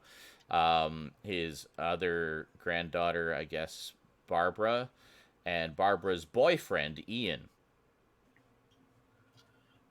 Okay. Unlike the show where Susan was a teenager, they were both Yeah. from outer space somewhere, and it was her school teachers, Susan or Barbara and Ian, who stumbled into the TARDIS and went off for adventures. I've So- seen both those movies. Anyway. Actually. Yeah, so have I. They're fun. And this also Uh, includes Dalek Mania as an extra. So both of them have the Does same documentary on it. Does it have the riff tracks? Track? No, Damn. no. There are 2 riff tracks for each one for each movie. It does have a couple of audio commentaries though. I think both of them have the same people on them. Yes. Audio commentaries with writer, film critic, film historian Kim Newman, screenwriter, author, film historian Robert Shearman, and actor, writer, filmmaker Mark Gatiss, which is very cool. Kim Newman's a wonderful person. Well, so is Mark Anyway. Gatiss. I love Mark Gatiss. Yes. Yeah, he's great. So I love reading stuff that Kim Newman writes. Anyway. yes, let's, I have some other stuff where he's in the extras, and he's always interesting to listen to. But yeah. Next up, I've had the DVD set for ages and thought it was high time I upgraded this to Blu-ray. I avoided the Blu-rays for the longest time because they didn't have all the extras that were on the DVDs, and of course now I have realized that there will never be releases that have all the extras, so I might as well just get the ones they have to have the movies in high def and whatever new stuff they put on there, and I'll just keep the DVD set as well, because actually the DVD set is quite nice. It's in a very nice box. Plus, I've been reading comics that feature the early adventures of this character, so it kind of put me into the mood to see the movies again. I'm, of course, talking about the Blade trilogy. I didn't get that set, actually. Yeah, so this is a fairly affordable set. It's the limited edition trilogy. I don't know what's so limited or So special limited, about it. so limited, Yeah. so Yeah, $5, $10 some shit. Yeah, I don't know, but Anyway, it's got a nice selection of extras on there. And I gather it's just a repackage of the individual releases because it's got 3 discs. And they seem to be pretty much the same discs that you would normally see. There you go. And I figured none of the features from the DVDs are ported over either. So good. So we got 2 sets of extras for the 3 movies then. Excellent. Because I've got the deluxe edition DVDs of the original. Yeah, I'm pretty sure most of the extras didn't get ported over. There's some that did get ported over, I think, but not all of it.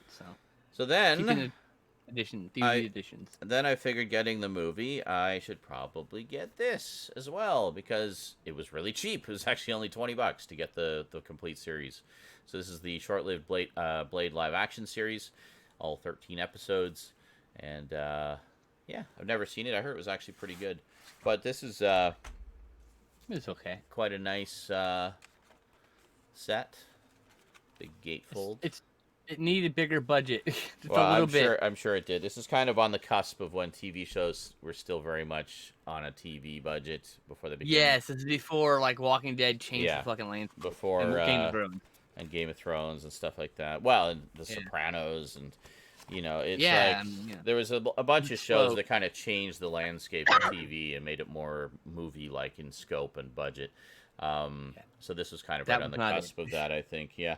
But anyway, I've been wanting to check it out for a while, and so I look forward to watching that.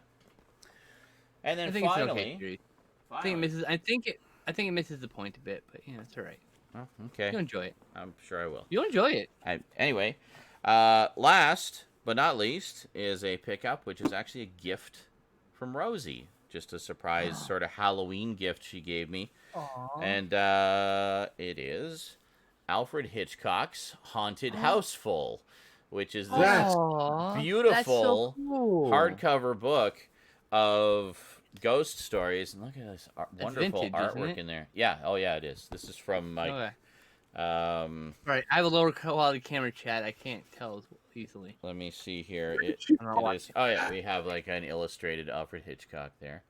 Oh, that's so cool. But you might recall last year I did a video about a couple of records I have, the Halloween, the Haunted House one from Disney, and then the Alfred Hitchcock Ghost Stories one. Some of the same ghost stories are in this book in their full form. That's perfect. You should read some of those ghost stories. So this is, 1961. This is 1961. Damn. And in impeccable condition, too. It's actually really nice shape. So... Yeah, I mean, that's been relatively very little wear, actually. Year after Psycho came out. Yeah. That's why the house kind of looks like Psycho, I'm guessing. Yeah, actually it does, doesn't it? Just a little bit. Like a comically cartoon Alfred Hitchcock on there, which is great. But yeah, so that was a very nice nice surprise. I really, really appreciate that a lot. So there you go. So thank you very much, Rosie, for... little Halloween treat there. That was awesome, actually. Yeah. So, there we go. So that is this week's pickup. That is the big sort of Halloween haul. There's still a couple more items on the way, but for the most part, that's pretty much everything. So I don't expect to have massive pickups again for a while, because I probably won't. Because going forward, I need to focus on a few other things for the household and whatnot. So. That will be it. One of which, funny enough, is a new shelving unit for the horror collection. So every time I go to buy one, when I actually have the money for it, it's out of stock or going for ridiculous prices from third-party sellers. So I have one in my cart. I'll keep an eye on it. I'll grab it when I can. And then those of you on Twitch can watch me build it. Probably while drunk. Yes. Michelle says, I'm worried about the Amazon Lord of the Rings TV series. I hope they get it right. I'm sure they will, because if they didn't, it would fail and would not be the success that they want it to be. So they have tremendous incentive to do that right, because it is a massive beloved franchise and they damn well know it. I do gotta say about this set is this set, while the on-disc content's on par with the Halloween set, the box itself is not on par with the Halloween set. You don't think so? No. Well, the Halloween set was a bit more of a matte finish, I think. It was a higher quality cardboard. It was thicker cardboard. Was it? Okay. Yeah. But I mean, a lot. That's at the same time they did the Nightbreed set, which was also a thicker cardboard than what they normally do. Yeah.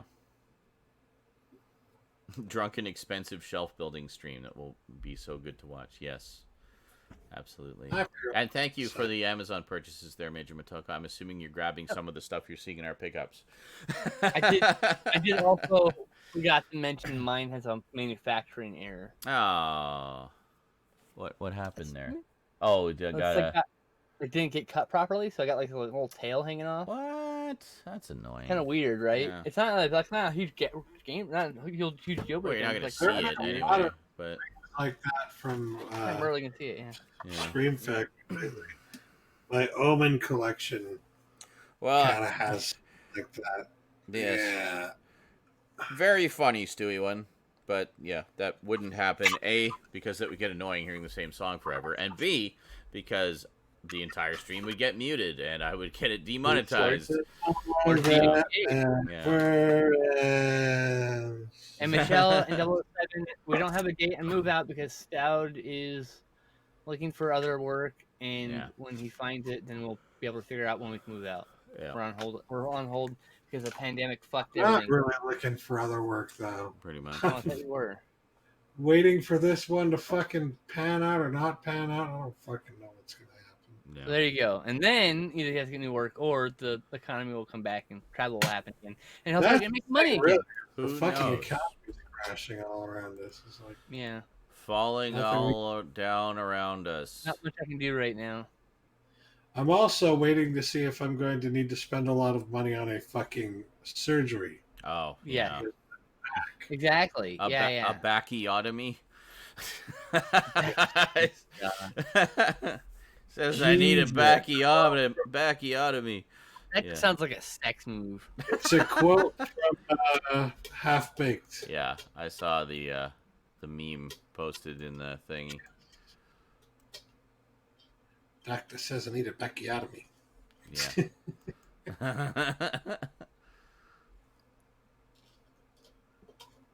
So yeah. So good batch of pickups this week. I think we all got a lot of stuff for the lot of stuff for the Halloweens. Except for Eric. Who got nothing. It was just a big poop. Back to not sharing online.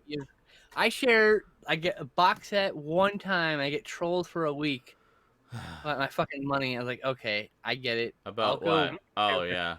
How dare you buy a nice thing? I know. How dare you save up for months for a nice thing? God forbid. Well, and it's like, and people who look at people like us with huge collections and they think like, I don't know, like, what a waste of money. And it's like, yeah, I didn't buy it all. I didn't buy it all like this week. Yeah. Like this collection represents literally decades of collecting. Decades. And some years I don't buy a lot because I don't have a lot of money coming in. Other years I'm doing better so I can get more stuff. I mean, it's just, it is what it was is. Terrible. You remember I had no pickups ever. I had like, oh, look, I got this DVD set that was given to me this week. Yeah. That was my pickups hat tonight because I had nothing. Yeah. I had no money. I was destitute. Right now I have very little bills. I do have bills. Yeah. Very little bills, comparatively speaking. Mm-hmm. You know? And I still send $400 in medication every month. So. Yeah. $400 medication every month, and someone's complaining that I bought a fucking box set.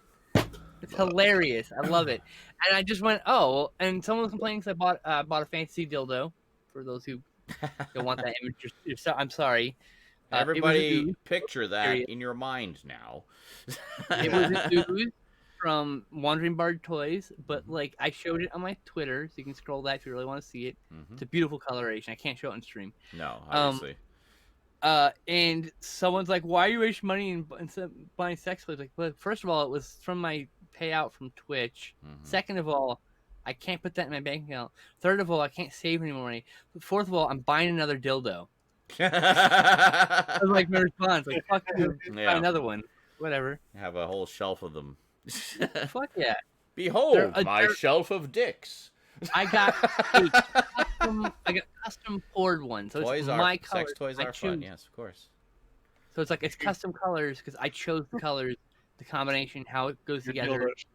Your dildo shelf could be Shelf of fucks to give. Shelf of My fucks to shelf give of myself. And On that note, I'm going. Go to bed. fuck yourself. Alright, buddy. What color should I Thanks for that use? fucking great joke. I hope you have a good day at work. All right. All right, Night, take y'all. care, dude. What's up, brother? Have a good one. Good I'm night. gonna have to move the picture. Yep. All right. We didn't even While get to you do that, Alright. watch movies. I need to use the restroom. I'll be Okay. back in a minute. Okay. Also, I need to put the box away before I fucking break it like Sean in the kitchen. Yeah. Unless you want to take a smoke break or something. I don't know.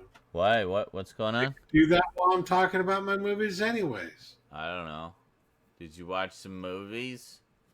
I did. Cool. What movies did you watch? I watched Omen Oh. 2, 3, and 4. Cool.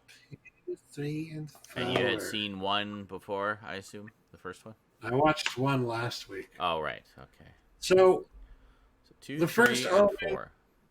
the first Omen is great because it's made like a few years after The Exorcist, and it's clearly playing on the whole possession Mm-hmm. theme It's of, good. It's a good one. that was very popular at the time, Yeah. and it also went on to inspire a lot of horror genres, or not horror genres, horror tropes Mm-hmm. for years to come, right? So, like, there are a lot of things that I liked about it, and I'm glad I got it. Yes. But what I say about Omen 2 Mm-hmm. is I think it might actually be the best movie in the series, I love The Omen 2, personally. where he's at military academy. I think it's great. Yes. And there are a lot of reasons I feel that way, but I think the main reason is that there's this one sequence Mm-hmm. where he's his cousin, not his brother, his cousin, right? Mm-hmm. Is finds out that he is the Antichrist, right? Mm-hmm. He finds the 666 on his head. Spoiler alert. Right. Yes. And he doesn't know what to do about it. And he's like, he goes out into the woods on a snowy day, Mm-hmm. and he sits on a log and he starts to pray. Uh-huh. And Damien is following right behind him, unbeknownst to him, and he just like starts screaming out to him like, I know you're there, you know. Mhm. And so he walks off. He wanders. He tries to hide, basically, and he's hiding away from Damien. But Damien finds him anyways because he's fucking Damien, Yeah. right? And they have this whole exchange that's so fucking right out of a biblical parable, if you will. Yeah. It looks and sounds and feels so much like it came straight out of the fucking Bible, Mm-hmm. but it's not actually like a Bible verse. I don't think it's actually referencing a Bible verse. Mm-hmm. It's just that the writer, the person who fucking wrote this scene, knows so well what the parables of the Bible look like, Yeah. what they sound like, when you read them, Mm-hmm.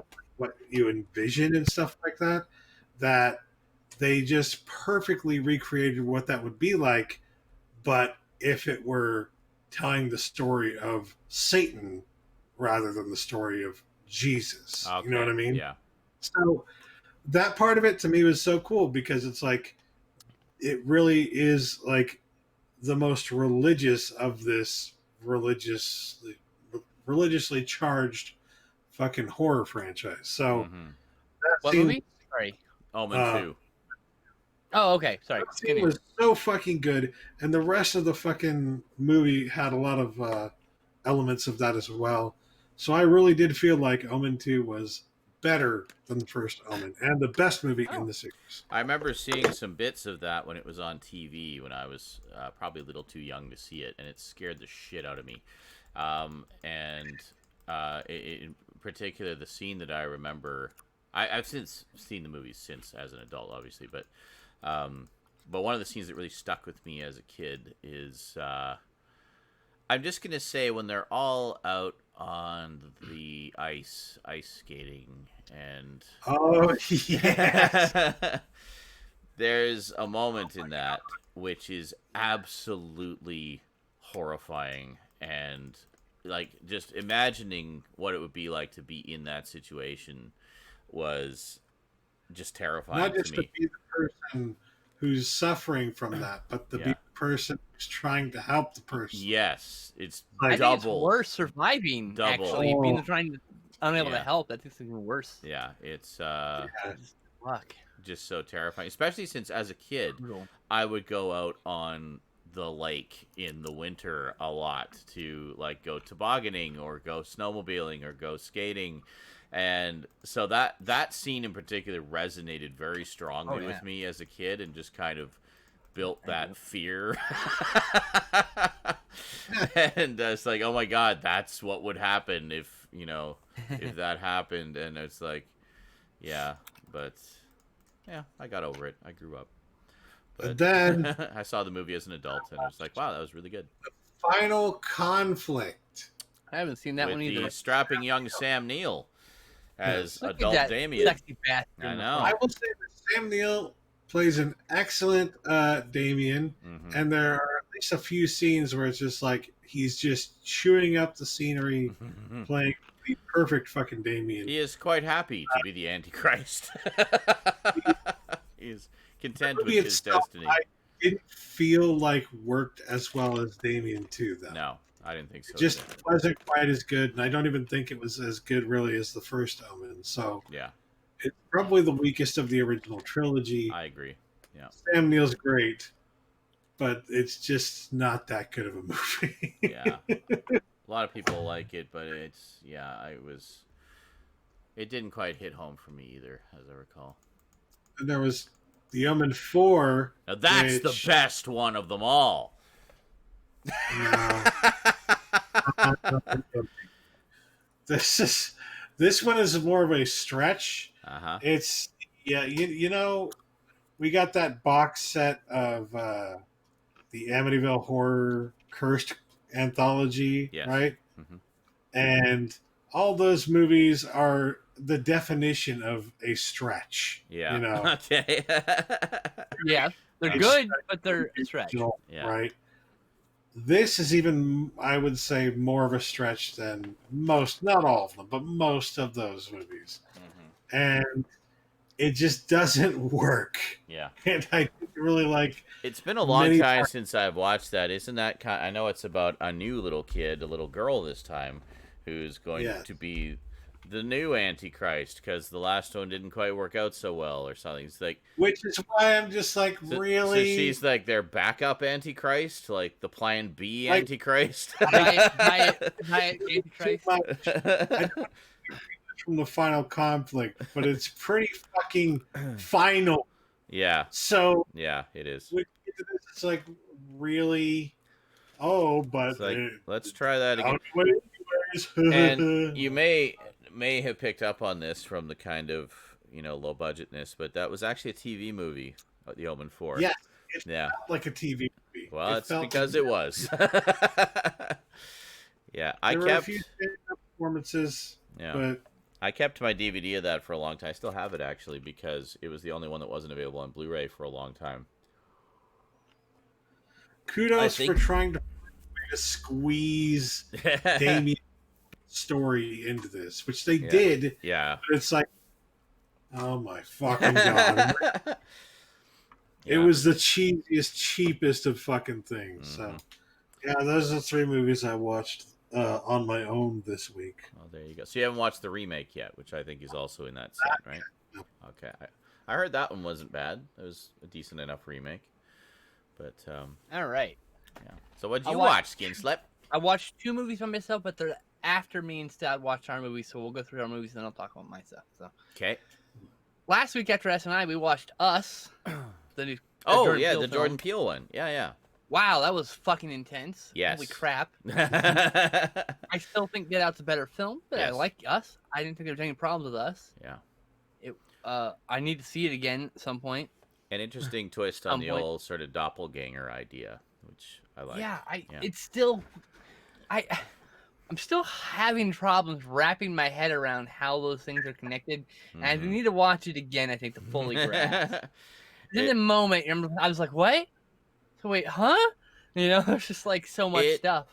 It didn't click right away, but yeah, at a certain point in the film, it occurred to me. It's like, wait a minute, what if this is what actually happened?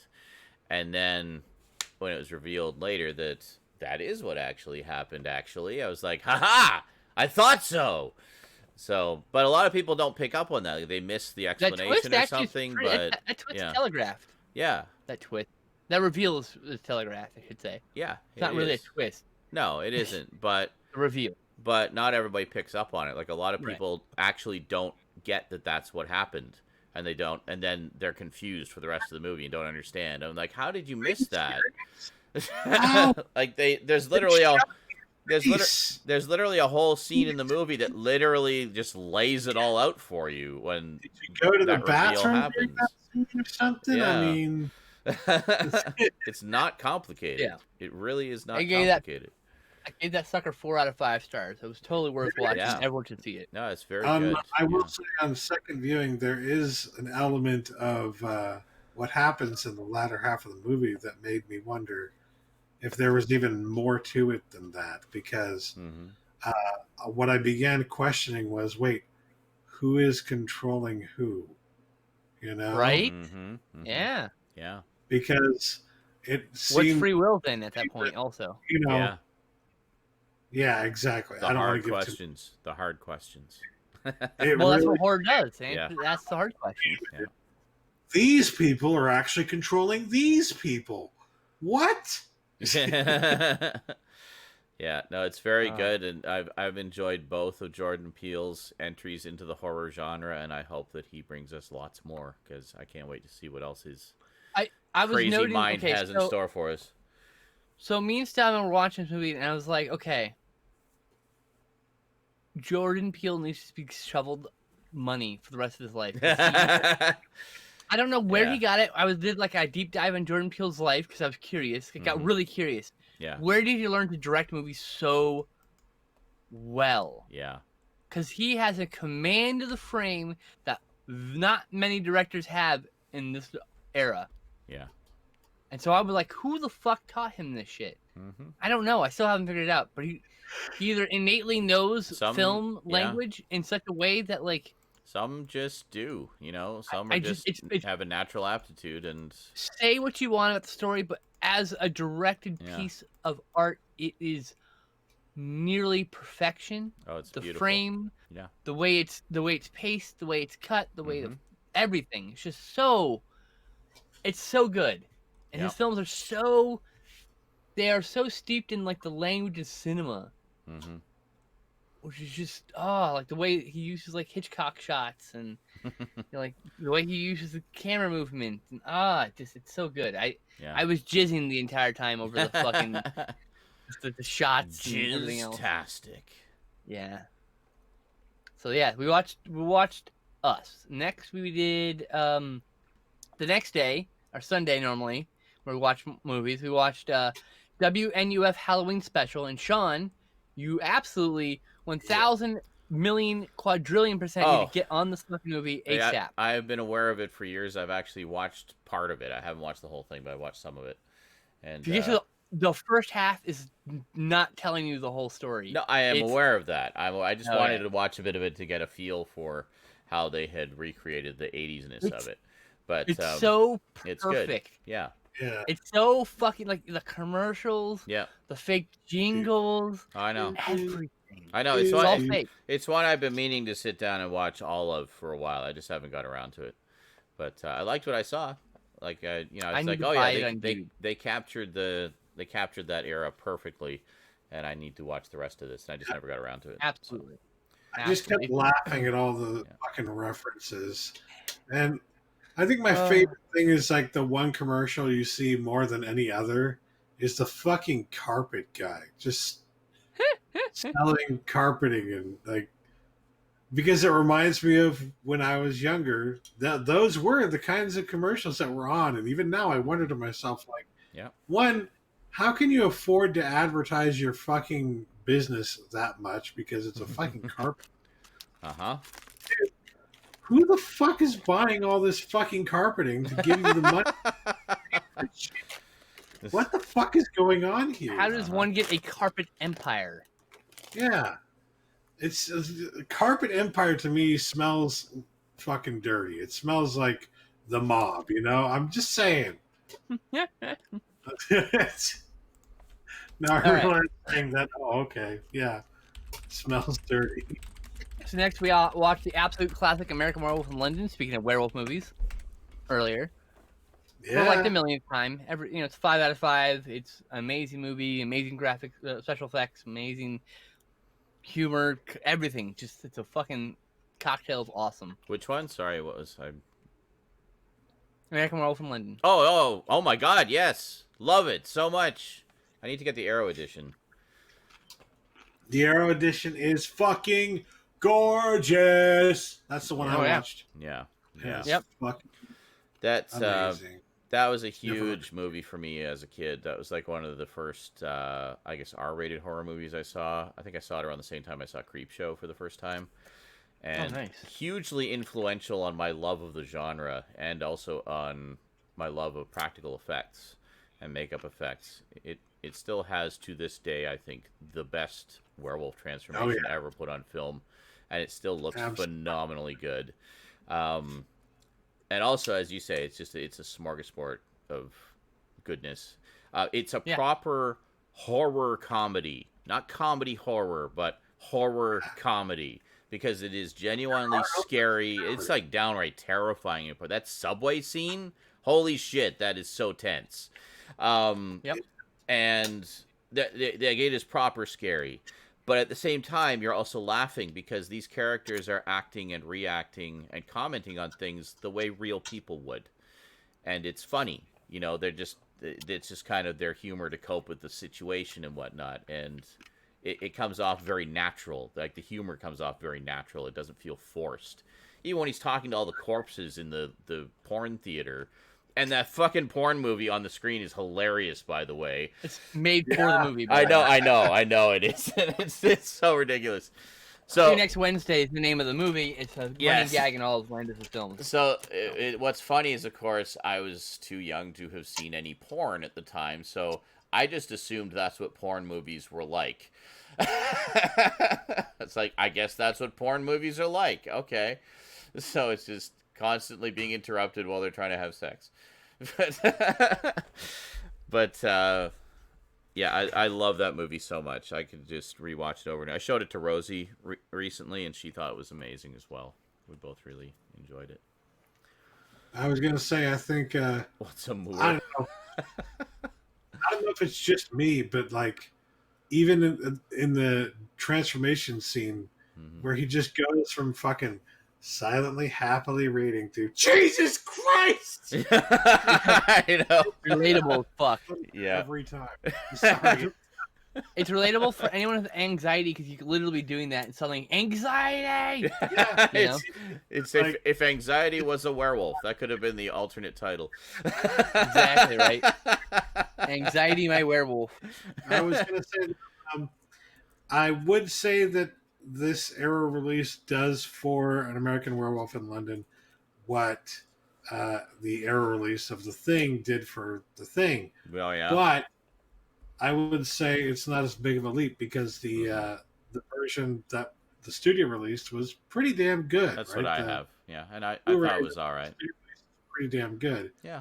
It's not as good as this, but it's not as much of a leap from what we got previously with The Thing to what we got with Arrow's release. So it is a leap. It's just not as big of a leap. So it's like, yeah, you can wait on it if you want to, but don't wait so long that you're worrying whether or not it's going to stay in print, because it's worth it.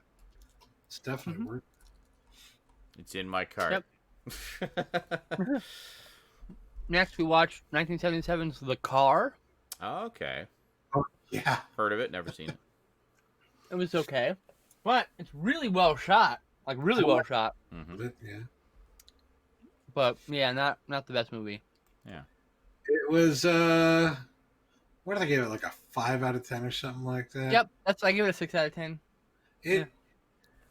There were elements of it that I liked though, and things that are definitely going to stick with me for a long time, like the scene where like I'm never going to forget the scene where the car literally drives through an entire house. Yeah, oh my god. Out of nowhere. Out of fucking nowhere, too. It's like almost a jump scare. It's so fucking fun. That's great fucking fun. Absolutely. Yeah. Well, I don't know. Almost, I think, probably is appropriate because you do see it coming. It's one of those ones where the audience knows what's happening before the movie. Okay. Because the people in the movie are on the fucking phone, and you can see in the window the lights toward the house. Yeah. Yeah, it's just like we know what's going to happen. We don't know exactly what it's going to look like, but we know it's going to happen. So I was not expecting the car. I was expecting it just going to crash into the house, and then maybe like limp its way out or something like that. No, it went clear through the fucking house, all the way through to the other side, and kept going. Kept going. This also the scene just from the very beginning, where you first see the car coming out of the desert, and I swear, if you look closely enough, it looks like the cloud of dust just starts up from out of nowhere. The car starts driving towards the screen, so to speak, and so someone from hell. That's the whole point. Yeah, Skinslip was saying that apparently the intention there is the idea that the car was summoned from hell. Yeah, I thought that was a good way of describing it. Yeah. Earlier tonight we talked about the Addams Family, and we watched the new Addams Family animated film. Oh, did you? How was it? Yes. I really want to see that. It was wonderful. It was really good. I really need to see that. Thoroughly enjoyed it. I was getting tired by that point, but I really... More movies. That's why we watched the lighter movie, you know. Yeah. But yeah, I gave that 7 out of 10. It's really good. Nice. And then last night I did a podcast with Owen Neal for Psychotronic Coast to Coast. We did a movie called Personal Space Invader, which is a silly, wacky film from 2013 about this weird guy in a monkey suit running around killing people. And he at one point he stabbed the guy in the chest and the butt with a banana. And he takes this one woman and rips her arm off and shoves it up her butt. He likes to put things up people's butts. Apparently. It's a wacky, weird, silly movie, and there's one transphobic joke about a chick with a dick. Other than that, like the rest of the movie's pretty solid. Okay. I got a 3 out of 5. You know, if you like low budget, and I do mean low budget films, and are willing to sit through a 57-minute like wacky action horror film, then you're down for this. Very heavily inspired by like Don Dohler or what's it? Ray. What's his fucking Fred Olin Ray. Fred Olin Ray. Thank you. Fred. I wish his middle name. Olin Ray. Fred Olin Ray. Fred Olin Ray. In fact, there are like 2 people named Olin and Ray in there, and I was like, hey, wait a minute. Olin and Dohler.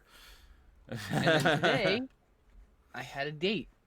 A first date with a lovely lady, and I was showing her Tremors for the first time. Good choice. Yes, and she doodled it and posted about it on Twitter and everything. Fun movie. It's a movie. I love the movie. I've seen it hundreds and hundreds of times, and the date went really well. And excellent. Good job. I feel really good about it, so I'm excited. I'm scared and worried. Well, of course. Typical. That's normal. All those good things that come with love. Feeling scared and worried constantly. Yep. Weird word yet. I'm not there yet. But yeah, it was you know, it's been a rough year. It's been a really rough year, especially for dating. So it was like funny as I had literally just said, fuck it, I'm done trying to date. Yeah. And we're just talking on Twitter about movies. That happens sometimes. And then she was like, "Oh, I've never seen Tremors," and I'm like, "Oh, I would love to personally show you Tremors." Oh, okay. 5 minutes later, I get a message, and then when that message came in, we didn't stop messaging We haven't stopped messaging since. Mm-hmm. Hey, Well, there you having go. fun. Sometimes She's that's cool, how it yeah. works out. Once you stop looking. That's what they keep saying, but that is not true. It is I know true. plenty of people. It I know plenty doesn't. of people who stop looking and nothing happened yet. Well, that so come doesn't on. mean it's not a guarantee that it's going to happen, but sometimes that's how it does happen. Is the point? It's like I don't know. sometimes you look and you're putting too much effort into looking and you're missing what's there, you know, and It's just cool. missing what's right in front of you. Man, But I don't know. we're trying too hard. I hate that expression. Trying too hard. It's like, what should I try less hard? Like what? I try what, less hard. What I is, don't know. what I'm is the just going on correct dates. proportion of trying that I should be aiming I just for went on here? dates when I Like, could get them. Like, you know, I went on Trying maybe too like hard. 6 dates, 6 or 7 dates this year, and like most of them just like it's one date and you can tell there's nothing there. It's like, okay, well, we're gonna be friends. There's a lot of that. Oh, we're gonna be friends. But this was like instant vibes. I was like, okay, we're gonna be friends well, that's good. for sure. Yeah. Well, that's good. I mean, it's something anyway. I mean, it's see where it goes and enjoy the ride. You know, That's what I'm trying to do. Just enjoy the ride. enjoy it. Yeah, as much as your That's the hard thing to do. anxiety-ridden brain will allow. My brain does not function properly. I have No. actual brain damage, so yes, it makes it very hard. Mm-hmm. Very hard, especially when I have impulsive thoughts. Mm-hmm. Oh yeah, of And course. I do impulsive things, and I can't control them. I just literally go, "Why did I do that?" It's the most random shit. Like, why did I do that? I don't know. Yep. Impulsivity. It's kind of scary. So is that it for our movies this week? Yeah. Okay. Oh, I guess I should say what I watched. I didn't watch any movies this week. I know, terrible, right? I've been too busy collecting them to watch them. That's how we watch horror movies. But goddamn. what I did watch was, you know, something very Halloween related, and that was the entire first season and first couple episodes of the second season of Cobra Kai. So there you go. There's at least a couple. What the Hey, there's a couple episodes there that take place at Halloween. Oh, Why are you making that? What is You that? What does hate that your face even mean? No, I I was don't I know. was just making a face. Okay. what has happened to you? So What I the Non-Halloween shit in the middle of my Hexmas, huh? so Cobra Kai has been recommended to me for a very long time. For those who don't know, Cobra it Kai? is basically the sequel series to the original Karate Kid films, and stars Ralph Macchio and Daniel what's his face who played Johnny in it. La Roca? Is that his No. It's name? Different version. also has Martin Cove as the sadistic Oh, he's sensei back. John Kreese. Nice. And I gotta say, holy shit! They keep saying, "Oh, that old man sensei." It's like, dude hasn't aged a freaking day. Like, I know, right? He looks He's so young. amazing.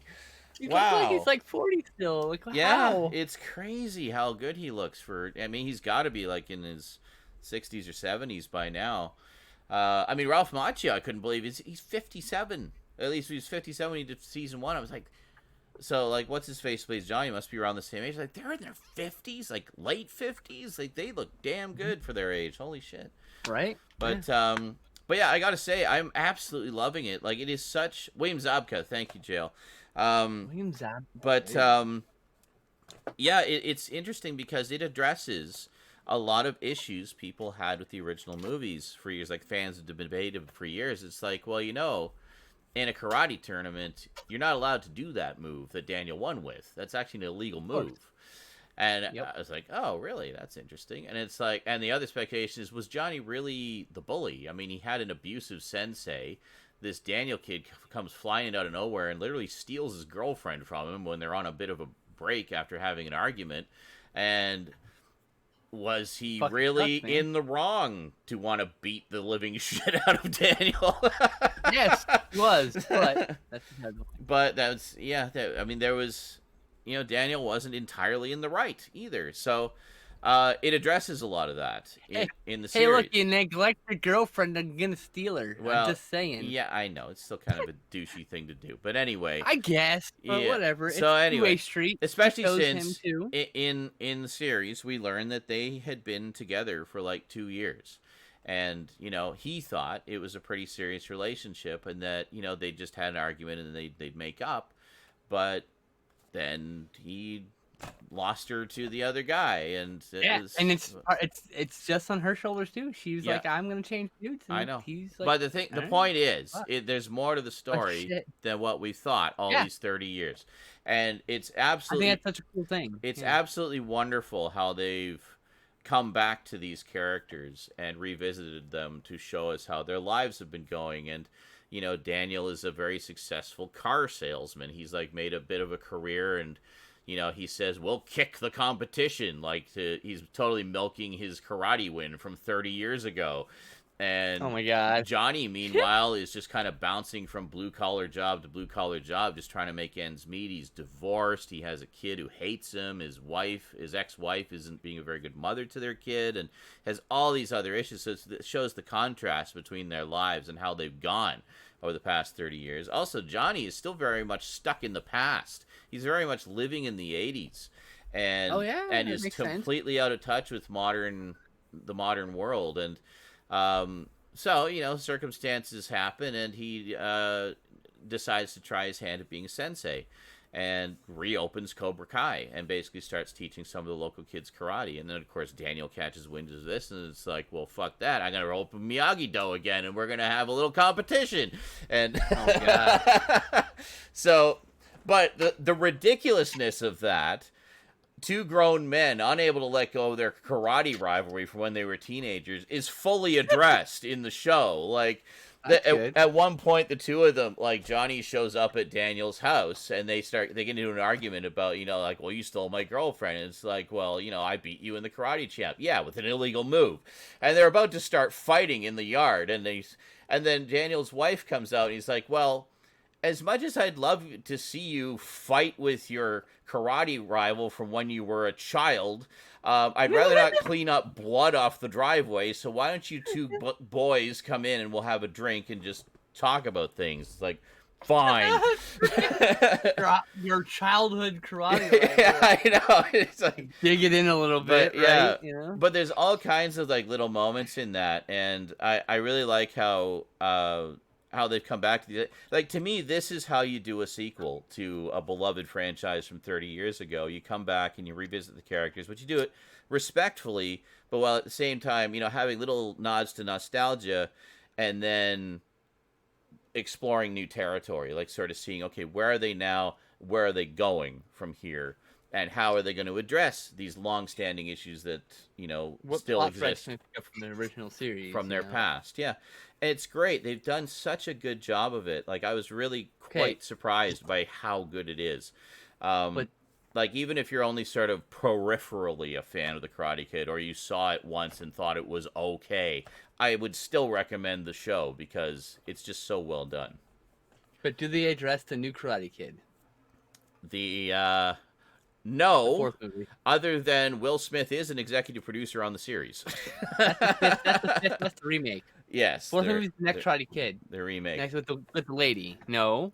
Not the remake, the fourth Karate Kid. Oh, that one. You're talking about the next Karate Kid. Next Karate Kid. They have not addressed it yet, but that doesn't mean they won't.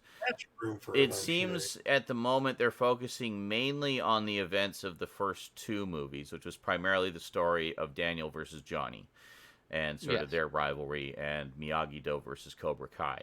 And that's kind of what the main focus is. And to be fair, those are the two that most people remember and are big fans of. Absolutely. So I'd like to see a nod. I'd like to hear about the so it makes nod sense. to...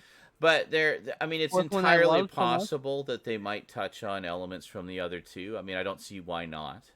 But I really like what they've been doing with it. And so the first two seasons are on Netflix. So, you know, they're short. It's only a half-hour show, 10 episodes a season. And I basically binged the entire first season. It was literally one of those cases where, I keep hearing about this. I just put it on and watch the first episode and see how it is. So I watched the first episode, and I was like, that was really good. I'm gonna watch the second episode too. Let's just see where this is going.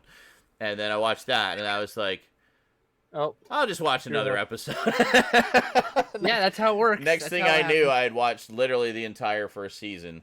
And I was like, well, that ended on a hell of a cliffhanger. Let's just watch a little bit of the first episode of season 2, and we'll see. So, yeah, but it's good stuff. It's really good. So if you're a So I fan of the know- Karate Kid, check out Cobra Kai. You won't be disappointed. Don't get me wrong, I want to see it too, but I choose to wait to see things that aren't horror related until after. Yeah, Oh, right. Well, I go where my mood takes me. I mean, I'm doing a lot of videos about horror. I'm doing a lot of streams about horror. So in my downtime, I watched something that wasn't horror. Like, Apology not accepted. I mean, also I'm gonna be doing Halloween until Halloween next year. So there's lots of time for lots of horror. So Apology still not accepted. and yes, we got seasons 1 and 2 on a DVD set here. It's already out of print, so good luck. There was a Blu-ray release of Cobra Kai in Australia. It is region free, but only of the first season. So, yeah, that's the problem with enjoying streaming shows. Who knows when or if they're going to get a physical media release? They seem to be more keeping them in streaming land. Interesting, because I wonder how exactly the studios make money off of. Like, I don't know. uh, I was kind of wondering that too. Like, did they just get a cut of the subscription fees? I mean, that's literally the only thing they're getting money from. Would that be kind of peanuts? yeah, because that's what a lot of the And licensing in foreign markets is the other thing. Yeah. Licensing in foreign markets. Yeah. For someone. That's what Netflix and other companies do with their fucking products, is they license them out, or they get other production companies, I guess, to make the fucking movies or the television shows or whatever they are, right? Mm-hmm. Like with the Haunting of Bly Manor, that was done by, I think, Paramount Studios. Yeah. Well, yeah. So it's like, okay, but is Paramount going to release a Blu-ray of that? We don't know. Maybe they will. They did the first season. The release of the first season, right? Yeah. But are they going to do a release of this season? I don't know. Seems like the amount of releases that they do for like things that started out streaming, physical releases, compared to the amount of actual streaming releases out there, it's like very little. There aren't that many. Still waiting for Stranger Things season 3, right? And a lot of them. We talked about that. Also, waiting for what? Well, Stranger Things season 3. Oh, so yeah. We just talked about that. We were just talking about that earlier today. Well, also, and a lot of times when a streaming show does get a physical release, it's DVD only. Oh, I know. Well, we just talked about that here, where Cobra Kai here got a DVD only release of seasons 1 and 2. There was a Blu-ray of only the first season released over in Australia, and that is literally the only Blu-ray release in the world. And then I remember there was that new Voltron series that was on Netflix that I really wanted to check out. It got a DVD release but no Blu-ray release. It's a high-def show, and even just regular network TV shows. There was ones I was getting Modern Family, the Modern Family series. They put out the first few seasons on Blu-ray and DVD, and then the last seasons DVD only. So, especially in this high def era, like why are we deferring to the standard definition format? I mean, I get it; it's cheaper to produce, but it's a high def world. It's a high def show. We all have high def TVs. Like, it's in high def, damn it. Yeah, exactly. Like how about if you want to be saving money, discontinue the DVDs and just sell the Blu-rays? Oh, but more people buy DVD. Yeah, because the economy's fucked and it's cheaper. Release on Blu-ray only. That's why. Yeah. So I find that jail. That's something different entirely. We've talked about that. That's music issues, music licensing. It's too expensive to do the licensing for the music for the seasons of that show. That is why we will never see it on DVD, because it's too much of a niche show, too much of a niche interest, and the music licensing will be too expensive. So that's it. They had the rights to use it when it was broadcast. Those rights did not extend to home video releases. That would require renegotiating with the with the music companies, and there's no way they're going to let those famous rock songs go for anything less than far more than the series is worth to put out on DVD. So if it shows up on streaming, enjoy it. That's an extension of the broadcast rights. it's not the same thing with DVD release. You're going to be waiting literally forever. So stop waiting. Just give up hope. It's never going to happen. Get on with your life. Well, look what's happening on fucking Twitch right now with the fucking DMCA shit, and everybody has to fucking delete all their VODs and shit like that. It's like, this is how fucking bad it's been on YouTube. This is how bad it's getting on fucking Twitch. Yeah. This is how bad it's always been when it's it because comes of music. It's always to music. shit like that. Is the music fucking industry is the most corrupt, greedy, oldest industry in the world. Yes. I don't know why it's the fucking music industry. You'd think it'd be the movie industry or something, but no, it's the fucking music industry. They are the most longer. Simple as that. Industry of them all. Yeah, it's incredible. Yeah, it's like, how dare you even think of listening to this song in such a way that somebody else might be able to hear it? Yeah, I know. like Kanye West was actually on Joe Rogan's show, and he was talking about how like the contracts are like a form of slavery, like legal slavery. Yeah. The music industry contract. So when he was talking about slaves and all that, he was talking about the people in the contract, not. Yeah. Anyway. Well, yeah, obviously. Figuratively, yeah. Like, you guys got to understand, a lot of the musicians, particularly with their first few albums and stuff like that, before they can really have a big enough name to fucking make a good deal for themselves, they typically will take whatever the fucking studios offer them, which is sometimes well under 10% of the cut of the revenue. I know. It's bad. It's bad. See, here's the catch-22 for a musician is, do you want to try it as an independent and keep a higher percentage of the revenue, or go with a big studio or big music company who will give you the kind of promotion and exposure that you dream of? Or bury you. Never release shit. But you'll get a lot less money. Yeah, so it's kind of which way do you want to go? And that's the thing also, is the music industry wants to own everything. They don't like the independents, so they will do whatever they can to bury the independents, as you say. Like, it's very corrupt industry. Including buying up independent record labels when they go out of business. Yep. It's terrible. So anyway, it's mostly them that are causing all this copyright bullshit on YouTube, on Twitch, and preventing DVD releases of old sitcoms that we enjoy. You know? Yep. It was that, well, pretty much. To turn it back to a horror-related thing and a werewolf Halloween thing, Werewolf the series, which Scream Factory was about to release on DVD. They even had the cover art for it. It was ready to go. There was a few songs that were licensed songs. They got the rights to some of them. They could not get the rights to the others. And in this case, it wasn't even apparently that the music industry wanted too much money. It was just the artists themselves said no. They wouldn't even negotiate a price. They just didn't want to allow it. And no idea why. They could have been screwed by the producers in some way too. So it's like some kind of vindictiveness, but that's why the Geek hasn't gotten released. So the problem was the audio tracks were not multi-track recordings. It was all a single unified track of all of the audio elements. So normally, a lot of times, these companies will get masters that have, like master tapes that have multi-track, which means there's a separate track for the dialogue, there's a separate track for the music, there's a separate track for the sound effects. So if you need to replace one of those, you can just replace that one bit of that one track. The problem is the tapes they got for Werewolf, everything was combined into one track. So that was it. So everything was already mixed together into a single track. Track weren't available anymore. You need an unmixed track. So this was all mixed.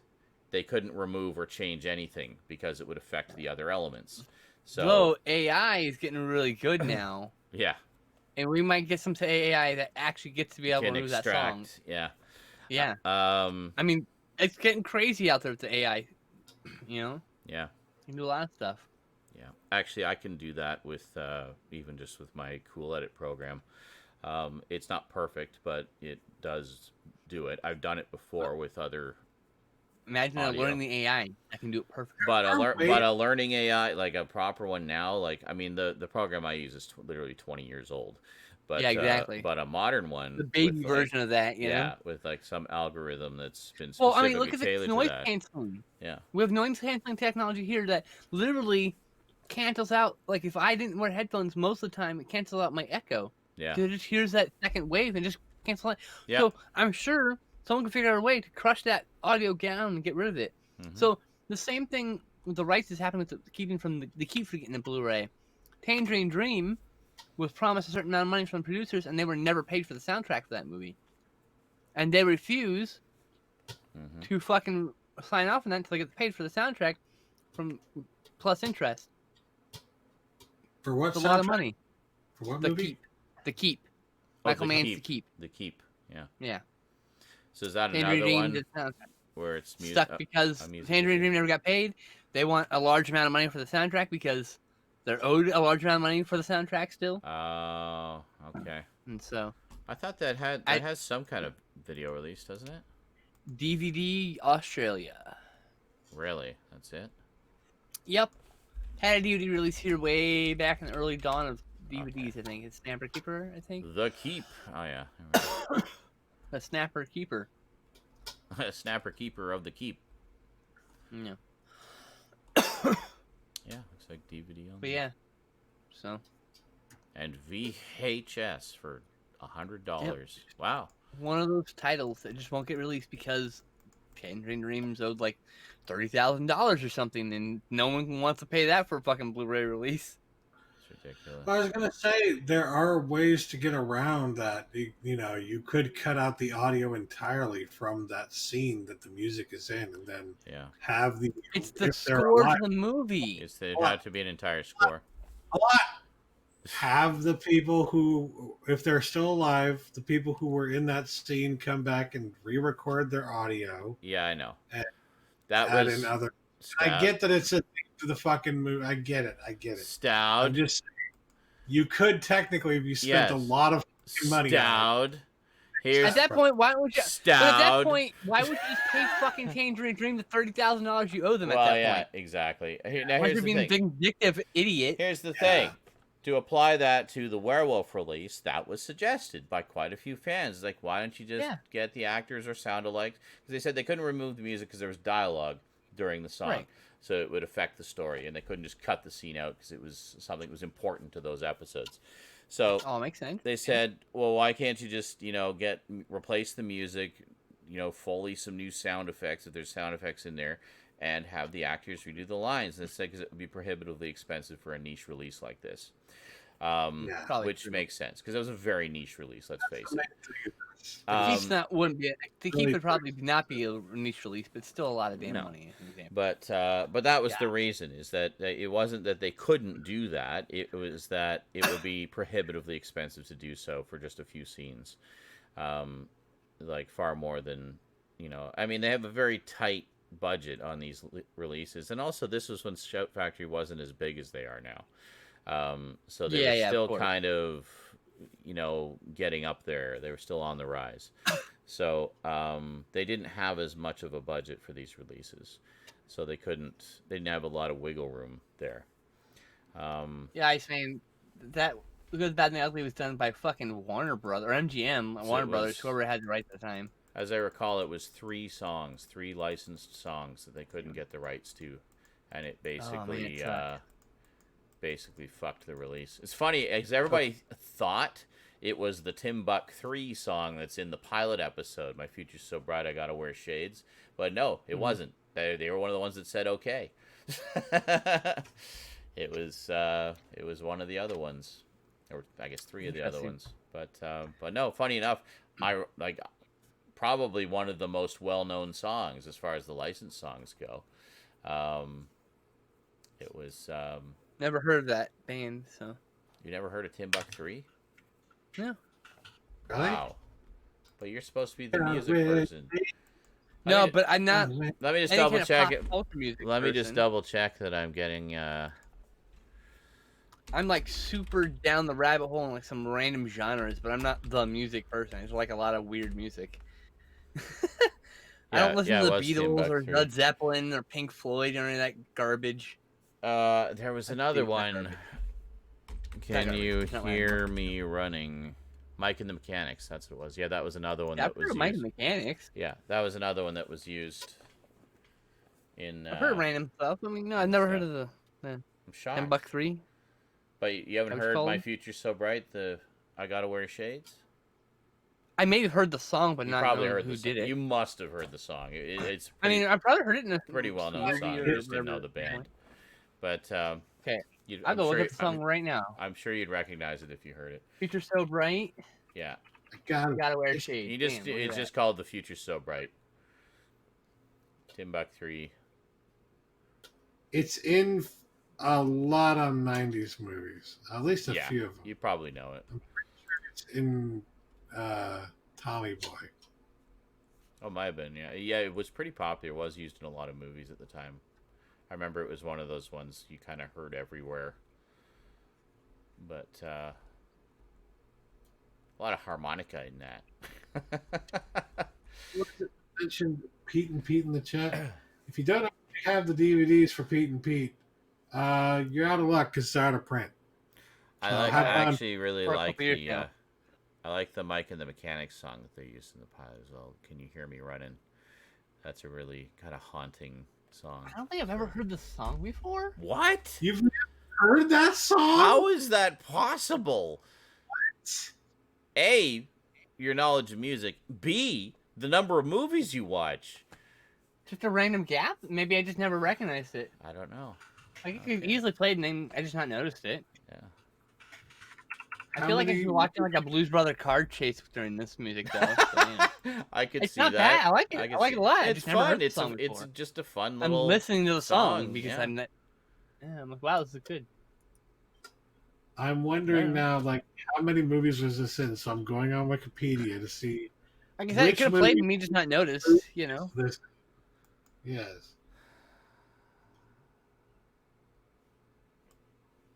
The little lips on the fucking face in the music video is weird. What the fuck?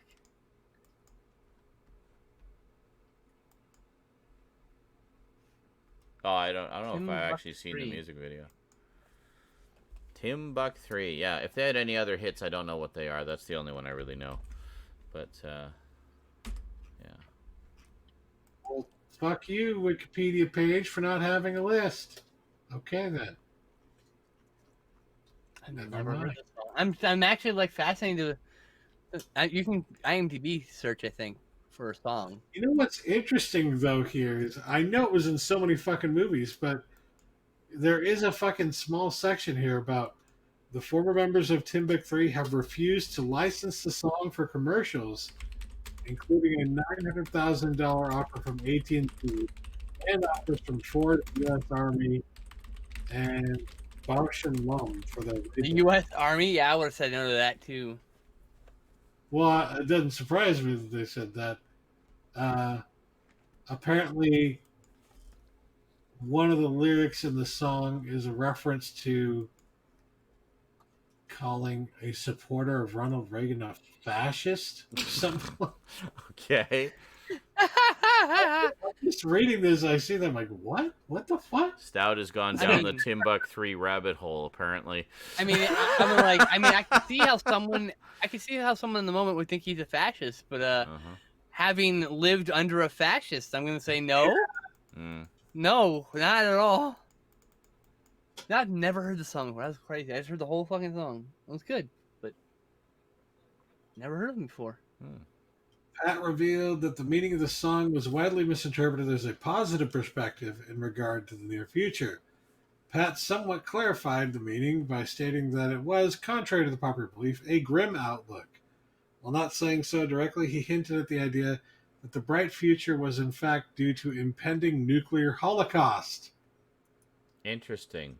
That's what he means by the future so bright. Oh, hold on. Iceman found That's some great. stuff. Says the former members of Timbuktu have refused to license their song for commercials, I just read that. including a $900,000 offer from AT&T and offers from Literally Ford, the just read U.S. that out Army, and Bausch and Lomb for their Ray-Ban sunglasses. So glad I read that for the first time ever. And then he says, with such syncable lyrics, the track was liberally utilized on the big screen to accompany upbeat scenes in several films. Amongst them, Something Wild, My Best Friend's a Vampire, Cuffs, Dream a Little Dream, and Tommy Boy. There you go. Tommy Boy. Here, It I'll do the fucking. Since you guys don't understand how to do the IMDb, I'll find it. I know. It's in Brothers and Sisters. I remember. Activity 3. I remember The 3 Cuffs. Trials. Confessions of Burning. There's nothing I've seen. I do understand. I just forgot I could do that. Yeah. Yeah, you didn't understand. You just... I immediately went to Wikipedia. Hey, it's in Abominable Dr. Fives? What? No, it's coming up something else. God damn it, why you give me everything? I don't regret looking into this, though, because now I know that the song is about, like, impending nuclear holocaust. Excellent. The job waiting after graduation signified the demand for nuclear scientists. It refuses to give me the full sentence in Timbuk 3. It's giving me things that have the word 3 and Timbuk. Iceman just found the list. How the fuck did you find it? It's a pain. I'm literally using this. Oh, Texas Chainsaw Massacre 2, one of your favorite movies of all time, apparently. What? Oh, they did Shame on You and Life is Hard, so 2 other songs of theirs. Something Wild. The fuck is... Head of the Class, an episode. Campus Man, The All-Nighter, episode of 21 Jump Street. It's funny, I don't have the soundtrack to Texas Chainsaw Massacre 2. I've never actually listened to it. I have, however, listened to Death, the Leatherface soundtrack. Head of the Class. Jesus. Regular Show the movie. It was in Regular Show the movie. Never seen it. I haven't seen anything. I've seen Tommy Boy. There you go. There's a slower, more somber version of this song on their EP. Looks Like Dark to Me. Oh boy! Includes an additional verse: "Blowing up the lab, blowing up the professor. Torn between 2 evils, I always pick the lesser." Interesting. Wow.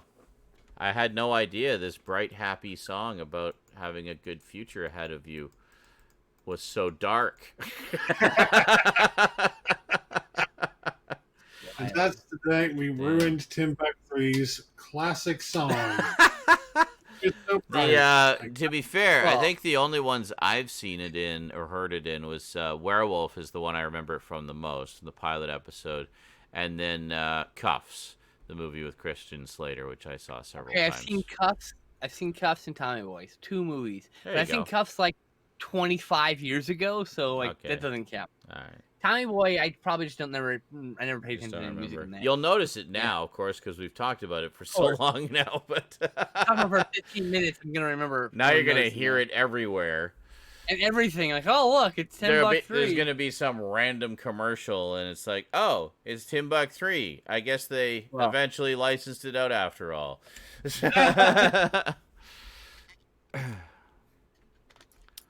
Yeah.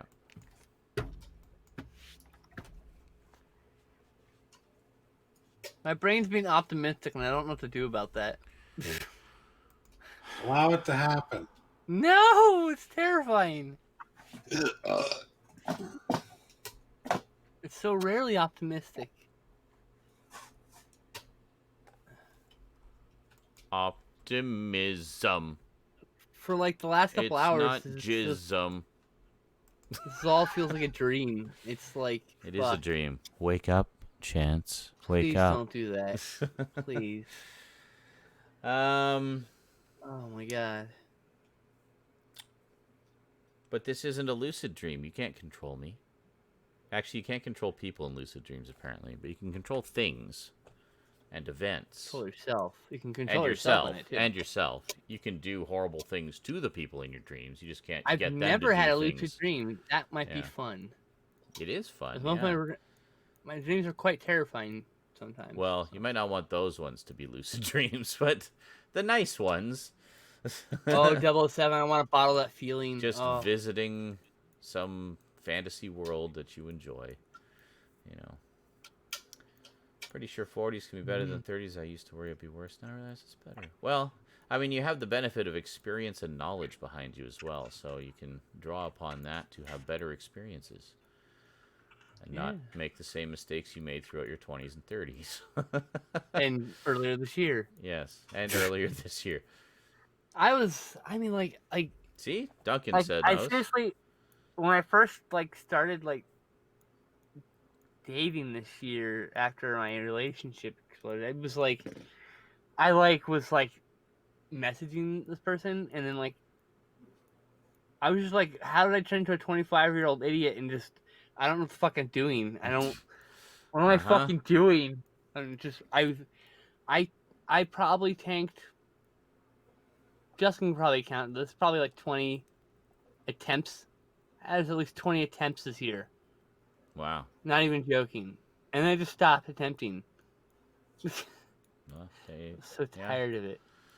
Duncan says, I once became lucid and properly became aware of that fact. And of course, I went flying. Of course. Yes. Absolutely. I don't want to fly. I hate heights. So I like flying. I fly a lot in my dreams. Everyone's like, I want to fly as a power. I'm like, no, I want healing factor so I can repair my back and maybe not die for a long time. Live for a long time. There's a lot of movies I want to watch. That's true. I really want to watch all the movies, all of them. Every last All one of them. them. Yes. Everyone's like, oh, why do you want immortality? You're afraid of death? No, I want to watch all the movies. That's right. I'm afraid I'll miss the movies. That's right. I'm afraid of missing all the movies. Because what if I miss the important one that'll change my life even more? And it was already changed prior. For the million other movies that changed my life. Yes. Immortality for more movies and comics. This all feels like a weird fucking dream, and I'm gonna wake up. Cause okay, not you're even gonna that wake long up ago, and you have to do the show all over again. It's like, oh, I already dreamed we did the no, show. this whole day, it was a whole fucking dream, right? Ow. It's so surreal to me right now, and earlier this year, I had a dream about a Twitter mutual that was so realistic. We had spent years together, and it was so realistic that I woke up and I was depressed. That person doesn't even know I exist. Oh. But it felt so fucking real. It felt so real. I felt like I lost years with this person. Now when I look at this person's picture on Twitter, I feel like I've lost years with this person. It was just the weirdest fucking feeling. I rarely talk to this person. It's like Inception, how they spent all that time in the dream world, several layers down. So thankfully, she changed her profile picture and the feeling to subsided, but it was just such a weird feeling. We're just barely know each other. We're just me and this person are just friends basically, and acquaintances. We talk about horror movies every now and then. She barely knows I exist. It's it's fine. It's just I had that weird ass dream, and it's just my whole brain was just tied up on that for a while. Yes. It felt so real. I've never had a dream like that before. That felt so real that I felt sad it wasn't real. Well, maybe that was almost lucid. The difference being when it's truly lucid, you're aware that it's a dream. But yeah, I didn't know it was a dream in until this I woke case, up it and was then it was sad. it was vivid like a lucid dream, but you weren't aware that it was a dream. It is a 2025 Christmas with this person that I've barely talked to. No. Yes. 5 years later. Yeah, that's I was like, that's why I was like, okay, and I talked to my friend and are you gonna tell him? Fuck no, I barely talked to them. That would come off I had really a dream awkward and where we had creepy fucking and weird. Kids, I had a dream where we had kids and it was Christmas and we were deeply in love. Do you love me? No? Okay, I'm gonna go cry now. No. That's just that's silly. Fuck that. That's nothing. That's my brain playing tricks on me. So this has gone to some weird places. Anyway, anything else we'd like to add before we sign off? No. Any other deeply disturbing things you'd like to open up about Skinslip? No. Why is that deeply disturbing? It was just a dream. I'm I'm saying. I even said logically I wasn't going to do anything about that. That's just a dream. I know. That's not disturbing. You yourself described it as disturbing. Yes. No, disturbing in the fact that I woke up and it just felt so real. That's what disturbed me. Yes. Not disturbing as in it was terrifying. Disturbing as I was like, Jesus, that felt so real. And I'd never had a dream that felt so real that I woke up and I feel like I was lost something that wasn't real. It wasn't there ever. It's just my brain playing tricks on me. Sounds Brains are stupid. fine to me. To Oh, did we lose. want to play some Phasmophobia tonight? No. No? God, Okay. no. Excellent. That's fine. I don't care. I only have like 4 hours of sleep. I so should probably I've do some never seen editing. anything. I'm a little bit behind. Got to get some stuff. That's probably very responsible of you. done. Yes, probably. No, I mean I'm proud of you for taking the responsible. That's fine. Yes. I lost my thought. Anyway, doesn't matter. Okay. It wasn't an important thought. It was some random fucking thing. Yeah. Barf. All right. Anyway. This was a weird fucking episode. This is a weird fucking day. I'm gonna go to bed now. Okay. Yeah, I think it sounds like you could probably use some sleep. Some Yeah. rest. Rest for chance. Yes. Well, not right this second. Wait till we sign off. I don't know. I'm or just I'm pass just it at in a your loss. turn. I'm sorry. I'm very overwhelmed right now. Okay. No. Well, all the more reason to sleep then. Just let your brain try to process everything. And file Curl up and and cry. I'm gonna go cry myself to sleep. or just let it all out with a good cry. That can be good too. I mean, it'll be a good cry for once instead of the normal cry myself to sleep in sadness. So Well, hey, good. You know, it's a Happy change. tears are wonderful. I don't Yeah. know. I just hope. I have hope. I hope this is a good. Hope she's is a good good. person. I It's like good her. to have hope. It's good to have happy tears. Very high right now. It's especially good to have sleep when you're tired on 4 hours of sleep. All right. Mm-hmm. Well, those of you on Twitch, stick around. I'm going to come back and we'll do some behind the scenes stuff. And those of you on YouTube, we'll see you next time in whatever form that may take. So thank you very much for joining us this week. Hope you had a good time. I certainly did, and I think everyone else did too. I didn't hear any complaints, so I assume they did. And we'll see you next time. What? Stay strafe. Oh, stay safe. Yes, absolutely. There you go. Stay safe, everybody. Penis. Catch you later, folks. Bye. Bye. Bye.